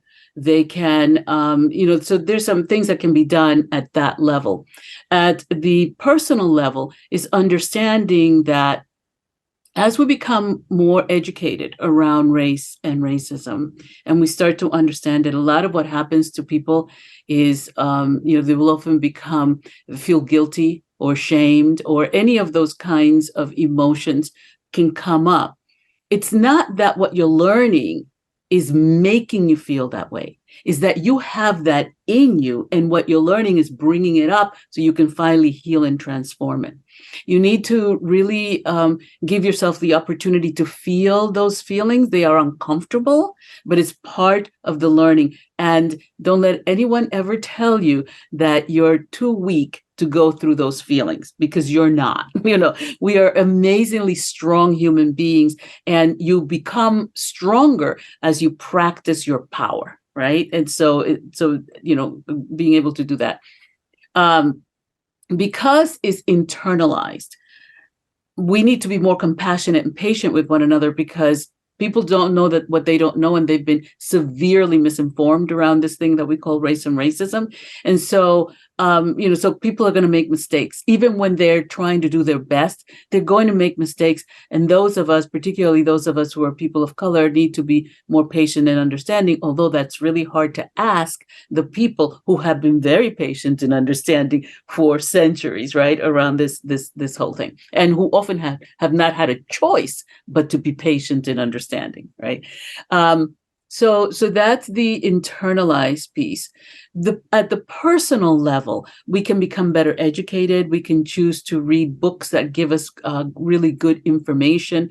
We can start to understand whiteness and what whiteness is, because you can be a white-bodied person who is not entrenched and affiliated in oneness, in whiteness, but you need to understand what whiteness is and what it is not, right? And so becoming better educated about that. At the interpersonal level, again, is being more patient, more compassionate, listening more, asking questions. I love what Brad was saying, that, what does frighten you? And those are the things that we ask during our Lunch and Learn every month. What has you spooked, right? Like, what's scaring you right now? What gives you hope? What allows you to function every day? Like, what are you telling yourself? And just really getting at that piece, because those questions are the questions that we ask family members. Think about that. We ask our children, oh, what's scaring you? What do you want to do? What do you want to be when you grow up? What are your hopes and dreams? Right? These are the questions we ask family members. When what Brad was saying is absolutely perfect, because what happens is when we ask those questions, those are caring questions. And we want people to care for us, and we want to be around people who care for us, right? And so when like Brad said, he was 14, he was looking for connection, right? And so creating spaces within ourselves, within our lives, within our communities, where there can be connection with other human beings. These are some of the ways that we can begin to impact change. For the leaders, it's so important to just really please stop, breathe. When somebody says to you, you're being racist, don't hear it as an insult to you. Hear it as somewhere, somehow, there's a disconnect, right? Like, either I'm acting out of my own misinformation as a leader, or somebody didn't quite understand what I was trying to put across. Rather than getting upset with that person and finding somebody else who will speak for you and say, tell them I'm not a racist. I'm not a racist, right? And, because that's often what leaders do. Somebody says you're a racist, and you look to the closest person, and particularly very often people of color, to say, I've known you for 20 years and you've never been a racist, or another white person who will tell you, of course you're not a racist. Well, the other white person thinks about racism pretty much the same way you do very often. And so they can't see it, right? So we need each other to be able to call each other compassionately on the carpet, as they say, and to be able to say, you know what, that sounded racist to me, and here's why. In my experience, when I've heard things like that, or when family members have had that experience, it's been dangerous for them. That's great. And I so appreciate all the work that you do on healing and transforming race, and see it's applicable to the anti-Semitism and the Islamophobia and the anti-gay and all the rest of the ways that are being used to divide us. And you can unite us around being, through our compassion, as one human family. So Thank you so much, Milagros Phillips. And Brad Onishi, thank you. I respect the journey you've been on and your letting us all know and warning us about the white Christian nationalists, and you being a compassionate human being and coming around now to help stop that divisiveness and hostility and join together in one American family, one human family with respect and love for all. So thank you both for being with us at the Solution Summit. Thank you. Thank you so much. Next up is we have a panel we're going to talk about mobilizing citizens. One of the things that every person has said already today in the program, the solutionaries, when I ask, what do we do? They talk about voting, about engaging politically and stepping that up. So we have to lead us off on mobilizing citizens and how we build a pro-democracy movement, how we are building it. I bring back to the stage Frances Moore LePay, as you know, author of the great bestseller Die for a Small Planet, Daring Democracy, and 18 other books. Frankie is here with me by my side all day, and we've been friends and partners, I hate to say it, but for 40 years, working for a better America and a better world. Frances Moore LePay, welcome back to the Solution Summit. Oh, Okay, great. man, I have learned so much. Isn't it amazing? It is so just empowering. I love it. So go ahead with your opening remarks. yeah, I'm going to open up by simply noting that, and now listening to you all, I know you know this, but no problem can be solved without. Oh, let me get my. No problem can be solved without going to the roots. And so I spent a lot of time trying to figure out how do I name the roots. And I think of it this way, that human beings beyond the physical, we have three really important needs. We need a sense that we matter, a sense of agency. We need, in other words, personal power, and we need meaning larger than ourselves. And we need connection with others. So power, meaning, and connection are the core of human sense of satisfaction and happiness in life. And what does it take then to positively meet those needs? Because they can be twisted and used in a very bad way, but positively. And I've come to these conditions of dispersion of power so that no one is utterly powerless, that there's transparency in decision making, so we know what's going on. And there's also a culture, not of blame, but culture of mutual accountability. Since we're all connected, we're all responsible. So, and that democracy is really the only form of governance that can enable us to build, to act on these needs and to create these conditions. So I really am excited about the fact that I see this building democracy movement that is making clear that democracy is not a dull duty. It's a thrilling way of life. And it's a life that meets essential needs, the physical and beyond. So satisfaction with government in the US has reached a very low, maybe historic low. So solutions require that we flip pessimism, paralysis into action. So here's one realization that is pretty distressing. And you first hear from Freedom House, that was co-founded by Eleanor Roosevelt, that actually we think that a lot of Americans think that we're quite a established, proven democracy, that actually we rank 60th in the world as in terms of political rights and civil liberties.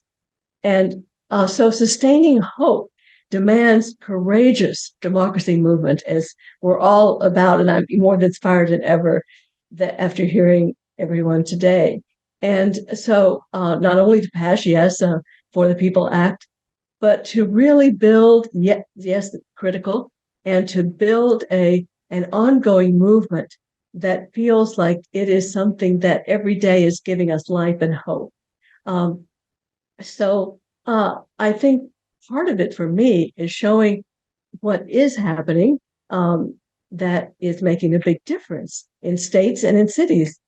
For example, in Maine, where there's public financing of elections, we can share the news about a new college grad several years ago, Chloe Maxman. She was in her 20s and she decided to go back to her hometown and run for office.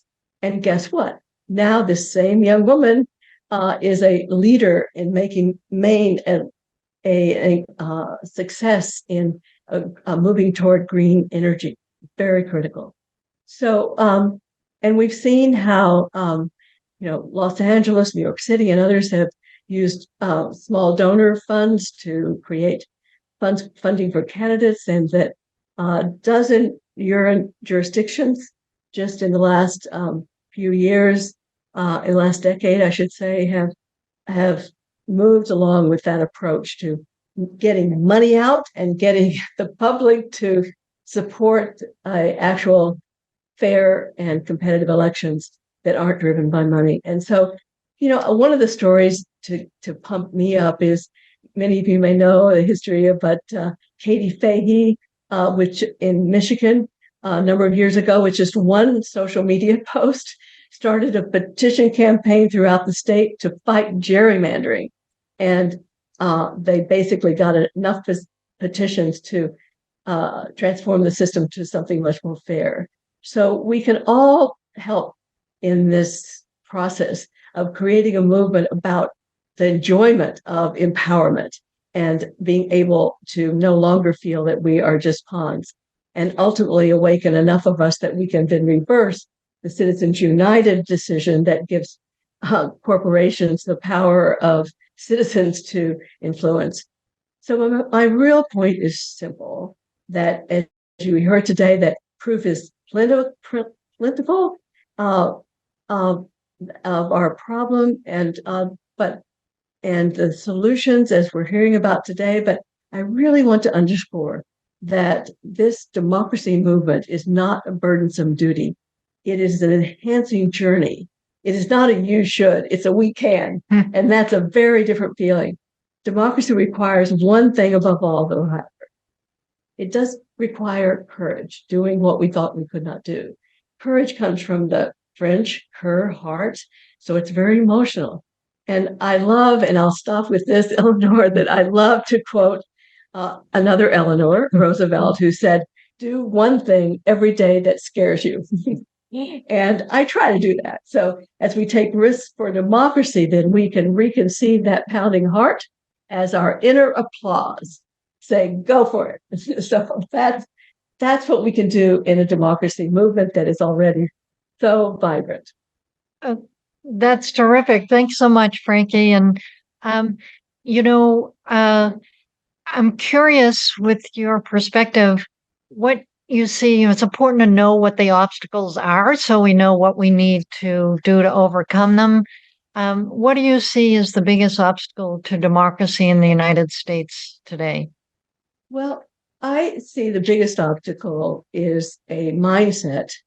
I believe that we humans, we don't see the world as it is, but sort of as we are. We see through these culturally created filters.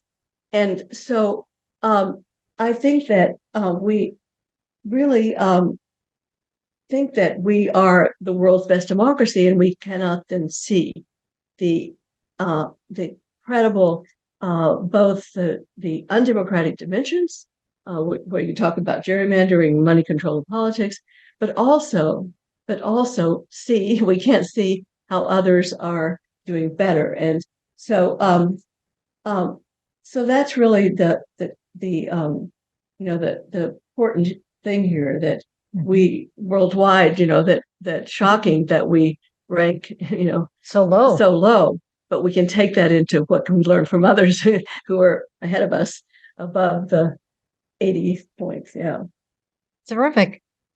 That's great. We have, and it'd be great for we in the United States to learn from other countries who are doing better on the democracy spectrum now.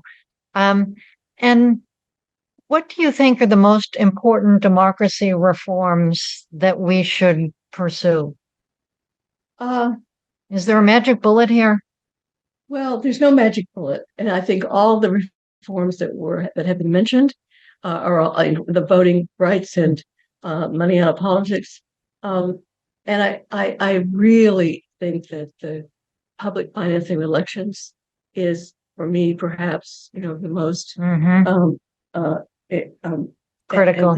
Critical, really, and seeing that what difference that can make. That I've talked many times about, Maine, how, with public financing, that a young person could run for office and then become a leader of the green transition. And it's just so inspiring what can happen with public financing. Yeah, terrific.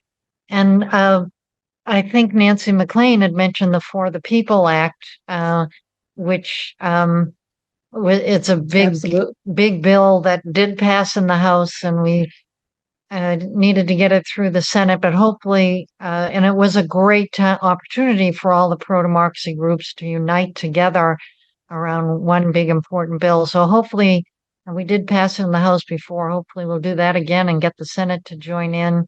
And what are the top recommendations, top actions that you recommend for the American people to strengthen our democracy? What can we do? We've got the people listening care, are worried, and want to know what's our plan of action? What can we do? First, I want to correct. I think I might have misstated that the United States ranks 60th. 60th. Yeah, it's hard to believe it's so low. And Samoa. I don't know what number I said, but I want to make sure I got that right. Yeah. But 60th. So that idea that we are at the top is completely distorts our perception. So right. What can we learn? And I think so many of the previous speakers have identified the very, very basics of, the public financing, that automatic voter registration, but one I particularly love is, hasn't happened, but it has here, but making voting day a national holiday. Yes. I think that would transform, because we've got to move to democracy as a thrilling way of life and the fun of making elections. And I remember seeing pictures of Costa Rica that has election day holiday, and people tooting their horns and flying banners and taking their friends to the polls. And so I think that would just send this message about this thrilling journey that we're on together. Yeah, I love that. Make it fun. And I'm just curious, finally, and then we'll invite our next solutioner to the stage to join with us. But what democracy breakthroughs in states and cities around the country inspire you the most that we can learn from and build on within our own country?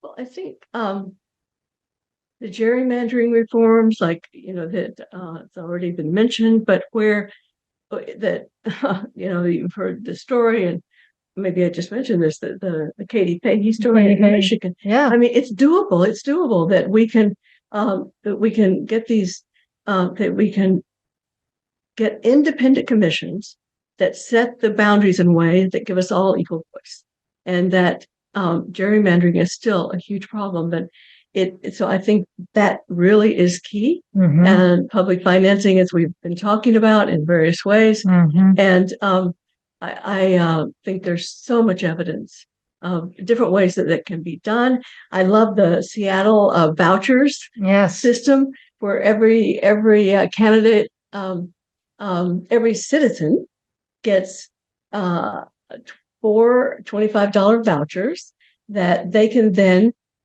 assign to the candidates of their choice. And so you really feel that way, that you're very connected. It's public financing from the people's purses, so to speak. Yeah. And as a result, election voter turnout has increased, and I believe certainly there must be a greater confidence in people feeling invested in who is elected in that city. So I think that's a great example. That is great. And apparently people in Seattle who never thought they'd be able to run are able to run because they're Exactly. getting public financing. Exactly. It's very exciting to see. So stay with us. You're going to with us through the whole program here.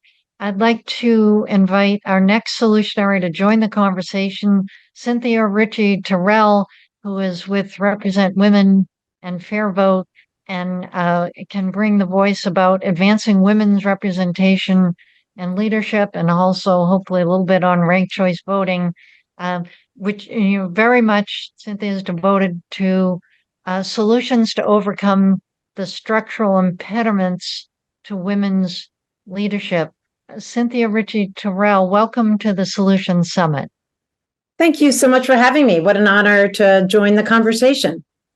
I'm so happy you're here. I've been watching in Iceland. You've been up in that women's leadership conference in Iceland and watching the volcanoes up there going, oh goodness, I hope Cynthia can fly back to DC so you can join us. So just a brief for it, how was Iceland? Iceland was great. This is my second year attending the Reykjavik Global Forum of Women Leaders. And it's just a fabulous convening of women heads of state, women former ambassadors. In fact, I got to spend time with two former women ambassadors from Afghanistan, which was an incredible opportunity. But many prime ministers, current and former parliamentarians, and then advocates like myself from around the world. Fantastic. I was happy to go to Iceland years ago to a women's leadership conference there. I was so impressed with the country, eager to go back sometime. You have focused on the structural impediments to women's leadership. What would you say are the key structural impediments to women's leadership, and how do we overcome them? Yeah, thanks. That's a great question. I was listening, of course, to the conversation before with open ears. And I would say what the data tells us is the biggest impediment to women's representation is our electoral system. So there are about 75 countries that rank above the United States in women's representation. Of course, the women there are comparable to the women in the United States, as are the men, though maybe they have a little better wine and cheese on occasion. But they have different voting systems and different electoral systems. And that's one of the big lessons from Iceland, of course, is that they not only have a proportional voting system, they also have employed party gender quotas and targets that have really been intentional measures to advance women's representation and leadership. And the good news is that we see the reforms to the electoral system in the United States really taking hold. Ranked choice voting for both single winner and multi-winner races is arguably the fastest growing reform that's having the biggest impact. We see really transformative outcomes. Frances Moore LePay, someone I admire very much, mentioned Maine, and we've seen now a few cycles of the use of ranked choice voting in Maine, and indeed Janet Mills, the governor of Maine, won her primary with ranked choice voting. We saw the terrific outcomes in Alaska with Lisa Murkowski holding onto her seat, and Mary Peltola, the first Alaska Native woman getting elected really because of ranked choice voting. And then cities around the country are using ranked choice voting, and we've seen terrific results. New York implemented both had term limits, had public financing for about 15 years, but then added ranked choice voting to the mix. And 2 years ago, they were able to move from 25% women on the council to 61% women on the council. And then last week's election, they returned 61% women on the council. And another good news story about ranked choice voting, women swept the council seats in St. Paul, Minnesota, thanks in part to Jean Massey and the terrific team at Fair Vote Minnesota. So the reason that women and men of color are doing better in ranked choice voting elections than in non is that it really addresses the primary barriers that women and men of color and newcomers in politics face, which is that party gatekeepers and political parties and donors don't tend to recruit non-white men to run for office. This levels the playing field by enabling multiple candidates to run for office without splitting the vote. So there's no fear that too many women will run. Nobody's told to wait their turn. And we've seen the data confirm that. It also incentivizes civility, which of course is a huge issue in politics right now, just unparalleled, unprecedented levels of polarization, which is really driven by our electoral system. So it addresses that by having candidates appealing to one another to get support from their opponents. And so if you and I are running, or let's say Francis, Eleanor, and I are all running, I want to appeal to find common ground with supporters of Eleanor and Francis's supporters, so they'll rank me second and third. So there's a built-in incentive in the electoral system. And then, frankly, it costs less money. So reducing the incentive to spend money is another key reason that it levels the playing field for women and men of color. Right. So it sounded like ranked choice voting is a big, almost like a magic bullet, or certainly a major way to address it. For the people who are not familiar with the expression, can you briefly explain how does the ranked choice voting work? Sure. It's a system where you still have just one vote that gets counted toward representation, but you get to rank your candidates in order of preference. So if anybody remembers the 2000 election, somebody could have voted for Ralph Nader and then for Al Gore and then for another candidate if they so wish. But then last place candidates are eliminated, their votes are redistributed until there's a majority winner. So it's a very simple way of just ensuring that the candidate gets a majority support and no votes are split. Right, exactly. And also you don't need any further election for any runoffs. If it's close, Exactly. you immediately go to, all right, this was your first vote. That person didn't win. Who did you vote for? Secondly, boom, in the second round, that vote gets counted. And this system is now being used, am I correct? The entire country of Ireland is using ranked choice voting? Ireland has used it for a long time. Australia uses it. It's used, the proportional version of it is used in the Australian Senate, where women hold 57% of the seats. And there are a number of other countries that use the ranked choice voting as an electoral system. Fantastic. And you mentioned it's being used here. You mentioned Maine and Alaska. So I know Cambridge, Massachusetts uses it. So cities can do it, whole states can do it, and whole countries can do it. So exactly. And I'll add that it's really, I think, the most important solution that's on the table to ensure that we have a winner of the presidential election that reflects the majority will of voters. And data shows us that the Republican candidate who won the GOP nomination in 2016 probably would not have won had there been a ranked choice voting primary and caucus system in place. And now we see again with the prospective runs of a Joe Manchin for president as an independent, Robert F. Kennedy. It doesn't take very many votes to split the vote from either major party candidate, and then we could end up with a plurality winner that does not reflect the views of the majority of the American people. Boy, do we need that. Let's get to it right now. Can we get that in time for the next year? I know. Everybody call your member of Congress quick. But is there... oh, sorry, go ahead. So that could be done if members of Congress and the House and Senate agreed to do it. It could be done and could be ready for next year. Well, yes, and there's work directly with the parties. In the absence of national action, cities and states can do it. Absolutely. All right, that's terrific. Stay with us, please, Cynthia.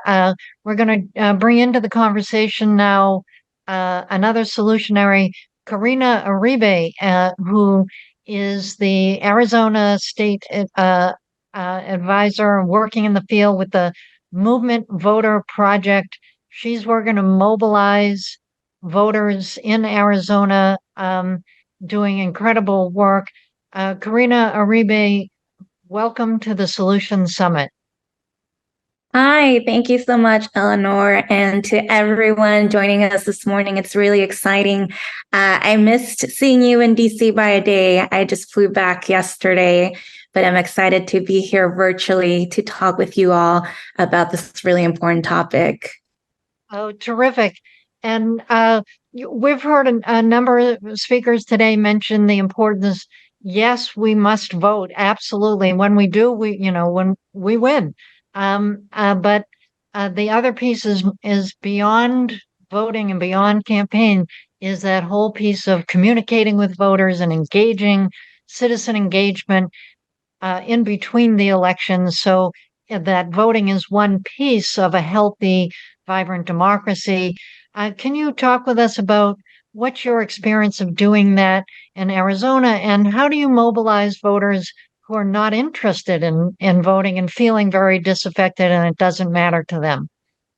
Yeah, no, thank you for that question. I'll start by sharing a little bit of my background with you all before I get into the question. So I started organizing in Arizona in 2010, right after SB 1070, which is is referred to as the Show Me Your Papers bill, which allowed police enforcement to essentially act as immigration enforcers and could, pull over, question, and detain anyone that they thought looked like they could be undocumented in the state. So at that point, we saw a lot of interest from folks from across the country to come to Arizona and to mobilize folks around this issue against this awful law that had been signed into law. And at that point, I decided that I wanted to also join my local community and do something about this. So I came out to one of the marches, and then I became a volunteer with a local organization. And the rest, as they say, is history. I went on to do a lot of different campaigns. I worked on the Basta Arpaio campaign in 2018, 16, I don't know at this point. I worked on gubernatorial races at the state level, city races. And most recently, I am working in philanthropy. This is going on to my 5th year at the Movement Voter Project, which is an organization that focuses on supporting with capacity building resources and with funding organizations across the country doing year-round organizing, because as you mentioned, Eleanor, that is extremely important if we want to be successful in our strategy to mobilize people come in election time. But what's really important to us is that we are able to fund organizations that are led by people closest to the problem, because we feel that they are closest to the solution. So we focus on supporting and funding organizations that are primarily BIPOC-led. For those, is that Black, Indigenous, people of color-led organizations that do organizing in their communities, and that are also driven by specific issues. So we fund those types of organizations in Arizona. Since I've been on board since 2019, we've been able to fund over 30 organizations doing this type of really important work in the state. So throughout the year, they'll be employing, their program, which includes public service work, includes services. They do immigration drives, they do mutual aid when the pandemic was at its height. They do clinics, political education, voter education. And through all of these services, these organizations really become enshrined in their communities, and they become trusted messengers.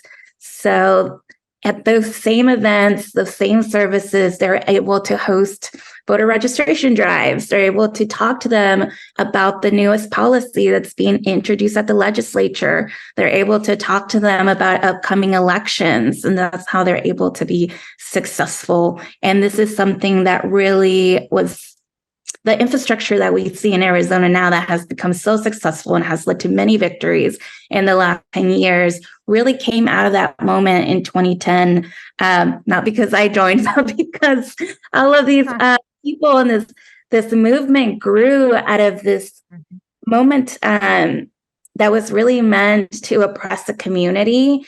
And like Frances said earlier, we really found ourselves at a cross point where we chose hope and we chose courage. And so from having a very loosely structured civic infrastructure in the state, we went on for the next 10 years to build a very robust in-state infrastructure that has been able to register over 1 million voters, that has gone on to engage people in the census, in redistricting, in defeating anti-democracy bills. Just, I don't know if you've been keeping up, but in the last 3 legislative cycles, the state legislature has really tried to chip away at the advances that we've made in Arizona to expand and protect democracy and voting rights. Just in 2021 alone, we saw over 60 anti-democracy bills being introduced, one specifically to peel back revisions of our permanent early voting law that was aimed to strip off about 150,000 voters off of our rolls. And so our organizations in the state have really come together to push back against these type of policies and to continue to engage young voters on college campuses, voters of colors, rural voters in Arizona. And we understand in Arizona that these voters want to be contacted by folks that they can relate to and that they trust, and folks that are talking to them about the issues that they care about, because they are not always moved by candidates. Because as you mentioned, there has been a sentiment of dissolution, specifically from communities of color, young people who have felt that they have been left behind by both parties. And so leading from a place of talking about issues and solutions with trusted messengers who are our organizations that we support in Arizona has really been the way to win for us. That's terrific. And you've done amazing work. I wouldn't be too modest. You were in there 2010 and you helped make that shift, and you and many others shoulder to shoulder. And that is that ongoing work that I so respect, and it is so much more effective. So thank you so much for bringing people out to vote and engaging and creating a much more vibrant civic culture in Arizona. Thank you. Thank you. I invite our listeners to please put any questions you have in the question box. And I'm going to start the Q&A here with here's a question directed to Frances Moore Lepay. How does extreme wealth inequality impact our democracy? Got it. Hi. Well, it's deeply woven in. And first of all, we have to recognize how extreme our economic inequality is, that it is more extreme than in about 80 countries. Listen to this. 735 American billionaires, they could fit into a high school auditorium, control more wealth than the entire bottom half of the United States. So how does that deny democracy? How does that make democracy so difficult? Well, it's born from and continues to feed an idea that is so much of the root of our misery here in this country, and that is this notion that a free market exists and anybody who tries can make it. And I still remember the Ronald Reagan slur about the welfare queen, and this idea that if you're not wealthy, you don't work hard enough. And so this extreme inequality then flows from that false idea that our market is fair and free, and so it undermines because it leads then to feelings of shame that lead to blame and lead then to great polarization. For one thing, when inequality is so great as it is now, our lives are so different. We live in different worlds. The wealthy few, this right at the top, as I was mentioning, it's a different world, and so we don't have the same life experience. And so, pointing fingers at each other, we're not doing what is so empowering for us to look at root causes as we are today. And so, just very simply, that our life experiences are so different. So, economic inequality then, of course, enables the corruption of the political system directly. But I'm also suggesting that there's a cultural dimension that undermines the conversation and the experience of democracy. All right. Well said. Cynthia, I want to turn back to you for a minute. I know your expertise is predominantly around identifying and overcoming the structural barriers to women's leadership, which I deeply appreciate. I'm wondering if you had any other comment you wanted to make on anything you've heard today with Frankie or with Karina Uribe. Any other important message you want to share with us? Yeah, thanks, Eleanor. I would say I really resonate with what the other speakers shared, and we are aspiring to really build a wide and broad partnership for this work to really elect women at every level of government, from every constituency, every rule of law following woman. But I think that what Frances said about really understanding the root causes of the problem seems so important to me, and that really resonates. That's one of the reasons that we're looking at the voting system, our winner-take-all, zero-sum game, binary system, which frankly is just an antiquated relic of another age. We inherited it from the UK, as did Canada. New Zealand and Australia also did. They went to a proportional system, essentially. And so I think we're really suffering because our system doesn't incentivize people to work together on our behalf. And I'll say another thing that resonated to lift up was that idea of building a collaborative decision-making process where everybody's voices are heard, and we're really seeking to find common ground. Right now, we really have a coercive decision-making process, but I think really understanding some of the root barriers and causes of the binary nature of our voting system and the zero-sum game, and addressing those problems with our winner-take-all voting system will help a more collaborative decision-making process flourish. And I think the data is strong from around the world that women really have been leaders, whether it comes to COVID or climate or diplomacy. In situation after situation, we need women's lived perspectives at every decision-making table, and whether that's in finance or in politics or in community organizing or health or what have you. And I think we're suffering because we haven't done a good enough job yet. And I think the good news is that we can address those barriers, and those thereby really benefiting everybody in society. And because the United States has such an outsized impact on the rest of the world, I think what we can do to improve democracy in the United States will help heal some of the fissures brewing around the globe as well.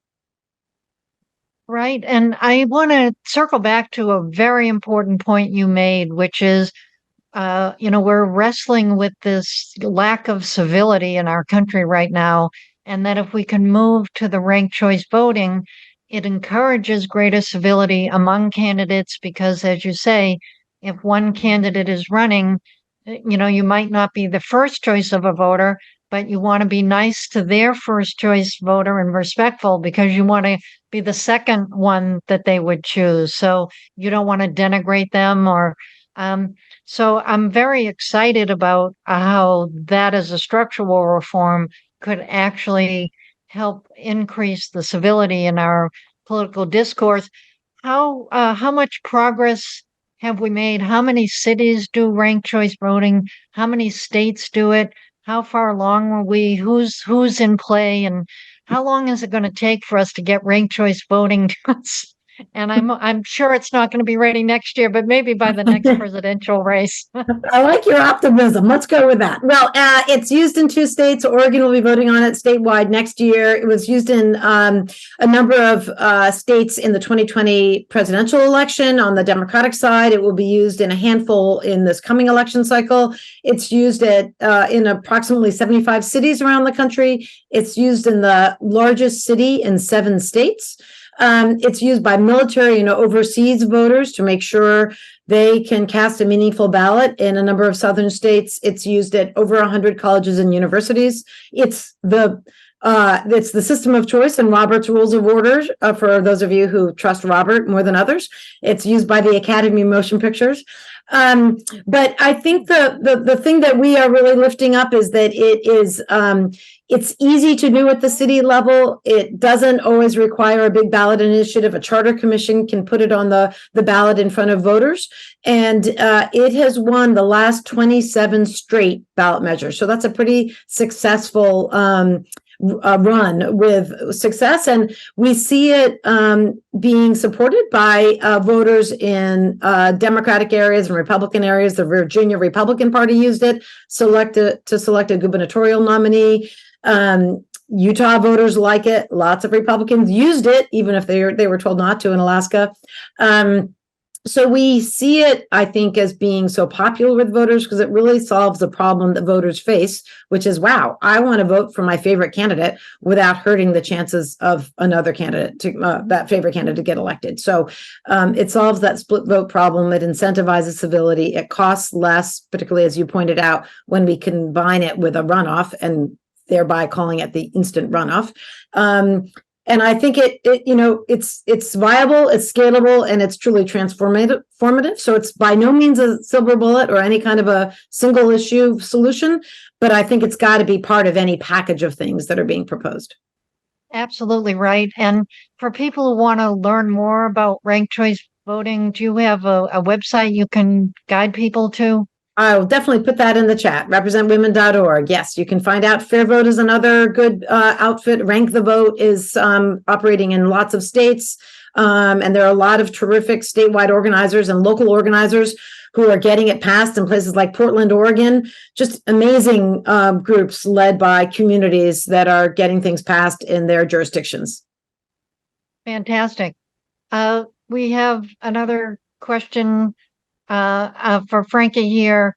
Is what we face now in the financial inequality a repetition of the J.P. Morgan era? Is it as bad now as it was then, or where do we stand? I read that it's quite close to what was called the Gilded Age, and that's a kind of soft description of it. But it is so extreme that it itself, I believe, it makes the conversation of democracy so difficult, and it gives so much power to those who can and will use that enormous wealth to fund the candidates of their choice one way or another. So there's just such an interaction between the economic inequality and the diminishment of democracy.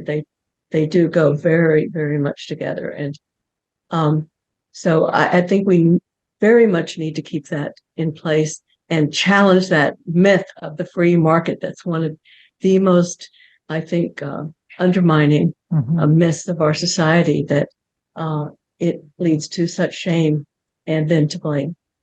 And it's so false. This idea of a free market where everybody has a chance. No.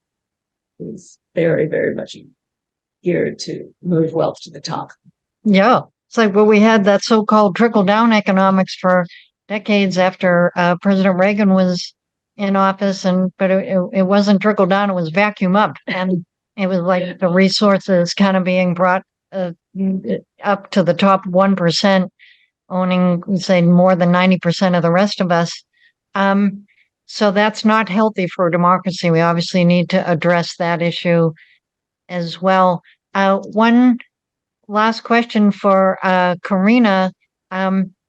When you're doing your organizing in Arizona, and how do you engage young people, like people who are feeling disaffected?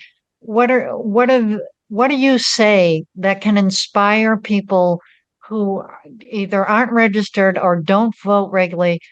What do you find works in talking with people to inspire them to register and to vote? There we go. Yeah, so we're seeing a demographic shift in Arizona. I think that's important to preface with.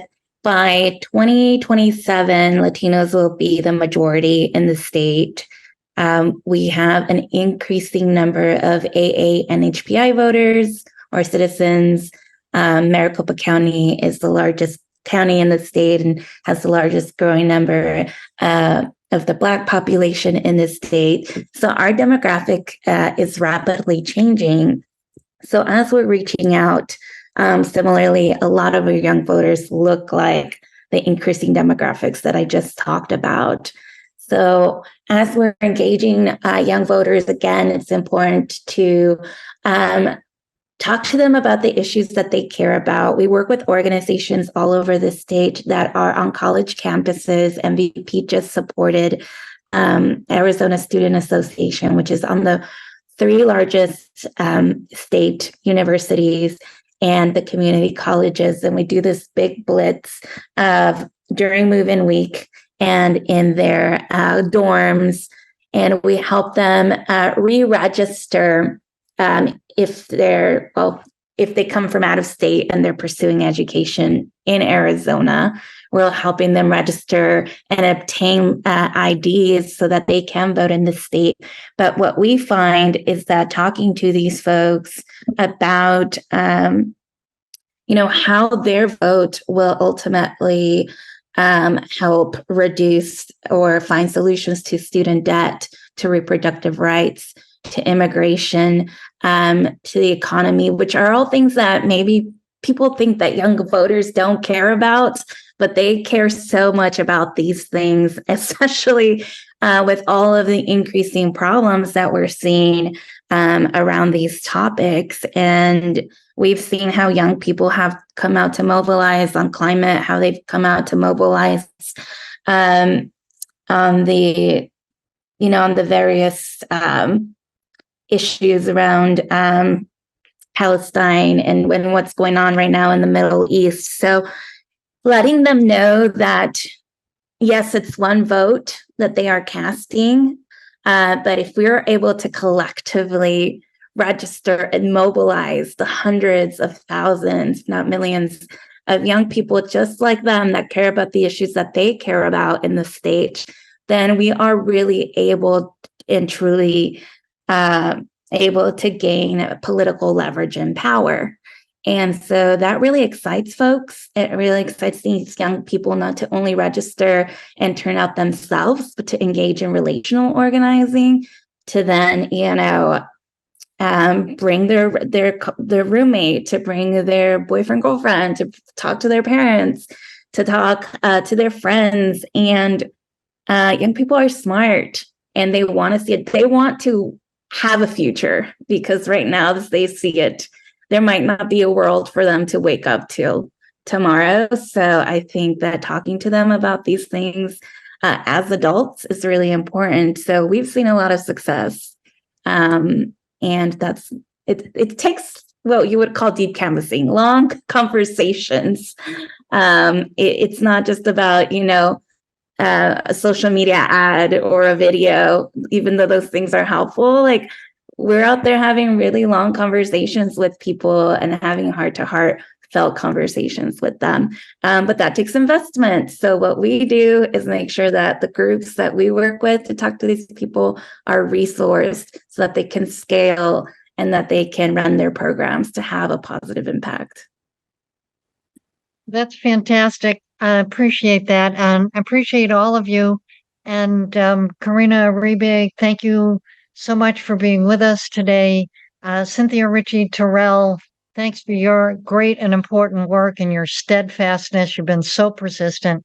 Thank you both for joining the Solution Summit. And we salute you as solutionaries.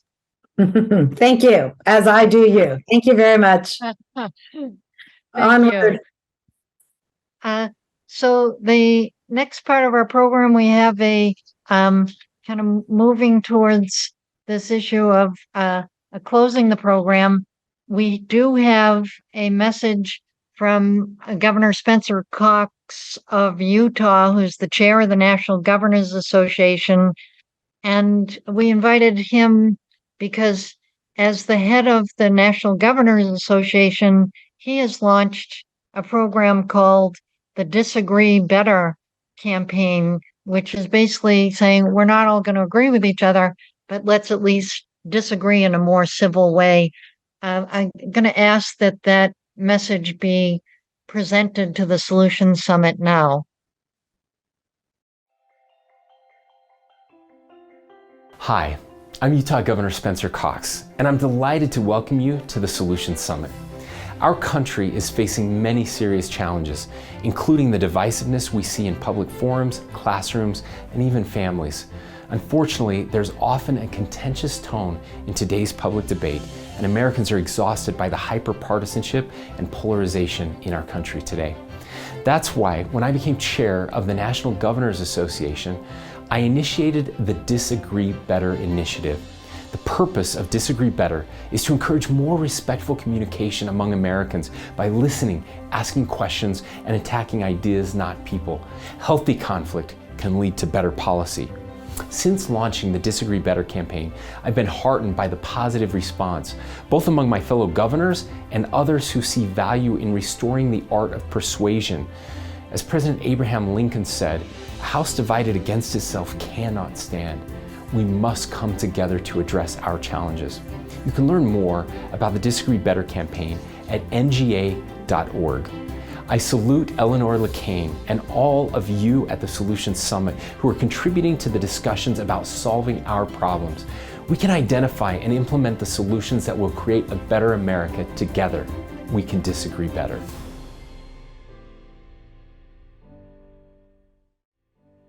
Thank you, Governor Spencer Cox. And on the theme of turning to each other and not on each other as a solution, I want to give a shout out to the Bridge Alliance, our sponsor, which helps bring people together across all kinds of divides, and also the Fulcrum, which they publish, which is an arena for citizens to come together, have a conversation civilly, and address the issues of how can we work together to strengthen democracy. And also the Citizens Connect, which is a portal to organizations working to strengthen our governance. So thank you to all of them and the work you do for increasing civility and strengthening democracy. We're going to turn now to a summary of key learnings for today. We have just 8 minutes remaining, and I have a few announcements at the end. But sitting by my side all today, and actually for 40 years, is my good friend, partner for a better world, Frances Moore LePay. Frankie, what would you say are some of the key points that you're taking away from today from the Solution Summit? So we've been inspired by I'm a different person hearing all of these incredible examples of courageous people. And so the takeaways, the lessons are, how can we share those with others in a way that is as motivating as what we've heard? And so I think about our human nature as we're pack animals and we need buddies. So one suggestion is to look for even one or two. If you're just getting connected to these core issues of democracy for the first time, find a buddy who is looking for more meaning, and then challenge each other to do what you thought you could not do. And think about all your friends in terms of what are the issues. Maybe you have friends who are really into the climate crisis, for example, are really concerned about the continuing global hunger and all, or, it's so many issues. Listen to them, engage them, and ask them to understand. To help them understand how their issue is shaped its success, its progress on that issue depends on democracy, so that people who identify with separate issues can see that there is this core that we can all, it's not one or the other. We have to, walk on 2 feet. And so I think that's really a big lesson, and not give up on the For the People Act. Certainly not give up on it, because it is something that Americans love. 67% of us are for the People Act, and we can't let go of it. And so that really is what my suggestion is, that and as we continue with our buddy system and connected to others, that we continue to be offering people meaning and power and connection, not wagging our fingers at them. Why are you not involved? Why are you too selfish or whatever? No. But invitation to find greater fulfillment in power, meaning, and connection. And only really a living democracy can meet those needs that we all have. I love that. Power, meaning, and connection, and be invitational. That's terrific. Well, I'm so grateful. I feel like this has been a fantastic and deep and rich conversation about what are we up against in our democracy, and starting with Professor Nancy MacLean, who really laid it out there, that there's strategy and money that's causing and pushing a lot of these anti-democratic initiatives that we're trying to counteract. And then Secretary of State Jena Griswold, with her incredible courage and working to protect the state election voting systems from election deniers who wanted to get in and monkey it up. And she's been enormously successful. And we hope and grateful for Secretary Griswold to continue, and will continue to support her leadership to help protect our voting systems nationwide. And then addressing this problem of the disunity in our country, where we have the deep problem of racism, all the other isms, anti-Semitism, Islamophobia, anti-gay, and so forth. That how do we come to grips with that? And we got a great insight from Brad Onishi about what's happening inside the white Christian nationalist movement, and warning us about that, and that they are preparing for war, and we need to be prepared to meet that, but also to meet it with an open heart and continued communication. And Milagros Phillips, our race healer, saying the way through this is through compassion, through understanding, through race literacy, understanding our history. How did we all get here? And the recognition that we're all members of one American family and one human family and one global village. And then our final group here of champions of democracy, working to strengthen our democratic republic. Cynthia Ritchie Terrell with Represent Women, talking about how we can advance women's representation and leadership, and talking about the ranked choice voting. It's exciting to see how much it's taken root, and we're cheering you on to help spearhead that for the rest of the country. And Karina Aribe, so courageously stepping forward, working with the Movement Voter Project, sharing your experiences with us about mobilizing the voters in Arizona and strengthening the whole engagement of civic engagement of people. So, and so deeply grateful, and frankly, LeCain, there are not words. I so appreciate you being here, your wisdom, your guidance, your knowledge, your friendship over 4 decades. You are a leader, a pro-democracy champion, and I just so deeply appreciate you being here and all the great work throughout your life. So thank you for that. So as we come to a close here, I just want folks to know I will write a report from the summit. I'm hoping it can be used as a guide to the issues for candidates, for government officials, and for citizens across the country. We can do this, America. We can deal with the climate, the democracy, the health, and the wealth inequality challenges. We can do it. We know what we can do. Let's get on it. And we also have made recordings of each of these 4 sessions. We'll be posting on the website if you want to go there. If you're interested in seeing the recordings, go to the website. It'll show you where to send an email. Send us your email and name, and I will tell you where you'll be able to access those recordings. So watch for that announcement. And a deep bow to the Solutions Summit team. And I'm going to invite 2 of the team members are in the room, and I know you're both shy, but I'm going to insist. Macy Leifer and Judith Kozłowski, our on-site team has been remarkable. Stay here. And a big heartfelt thanks to Tracy Gary, who has done more than anybody but me for the Solutions Summit. So very grateful, Tracy. Gayatri Bala, our technology wizard. I would be completely lost without you. Thank you.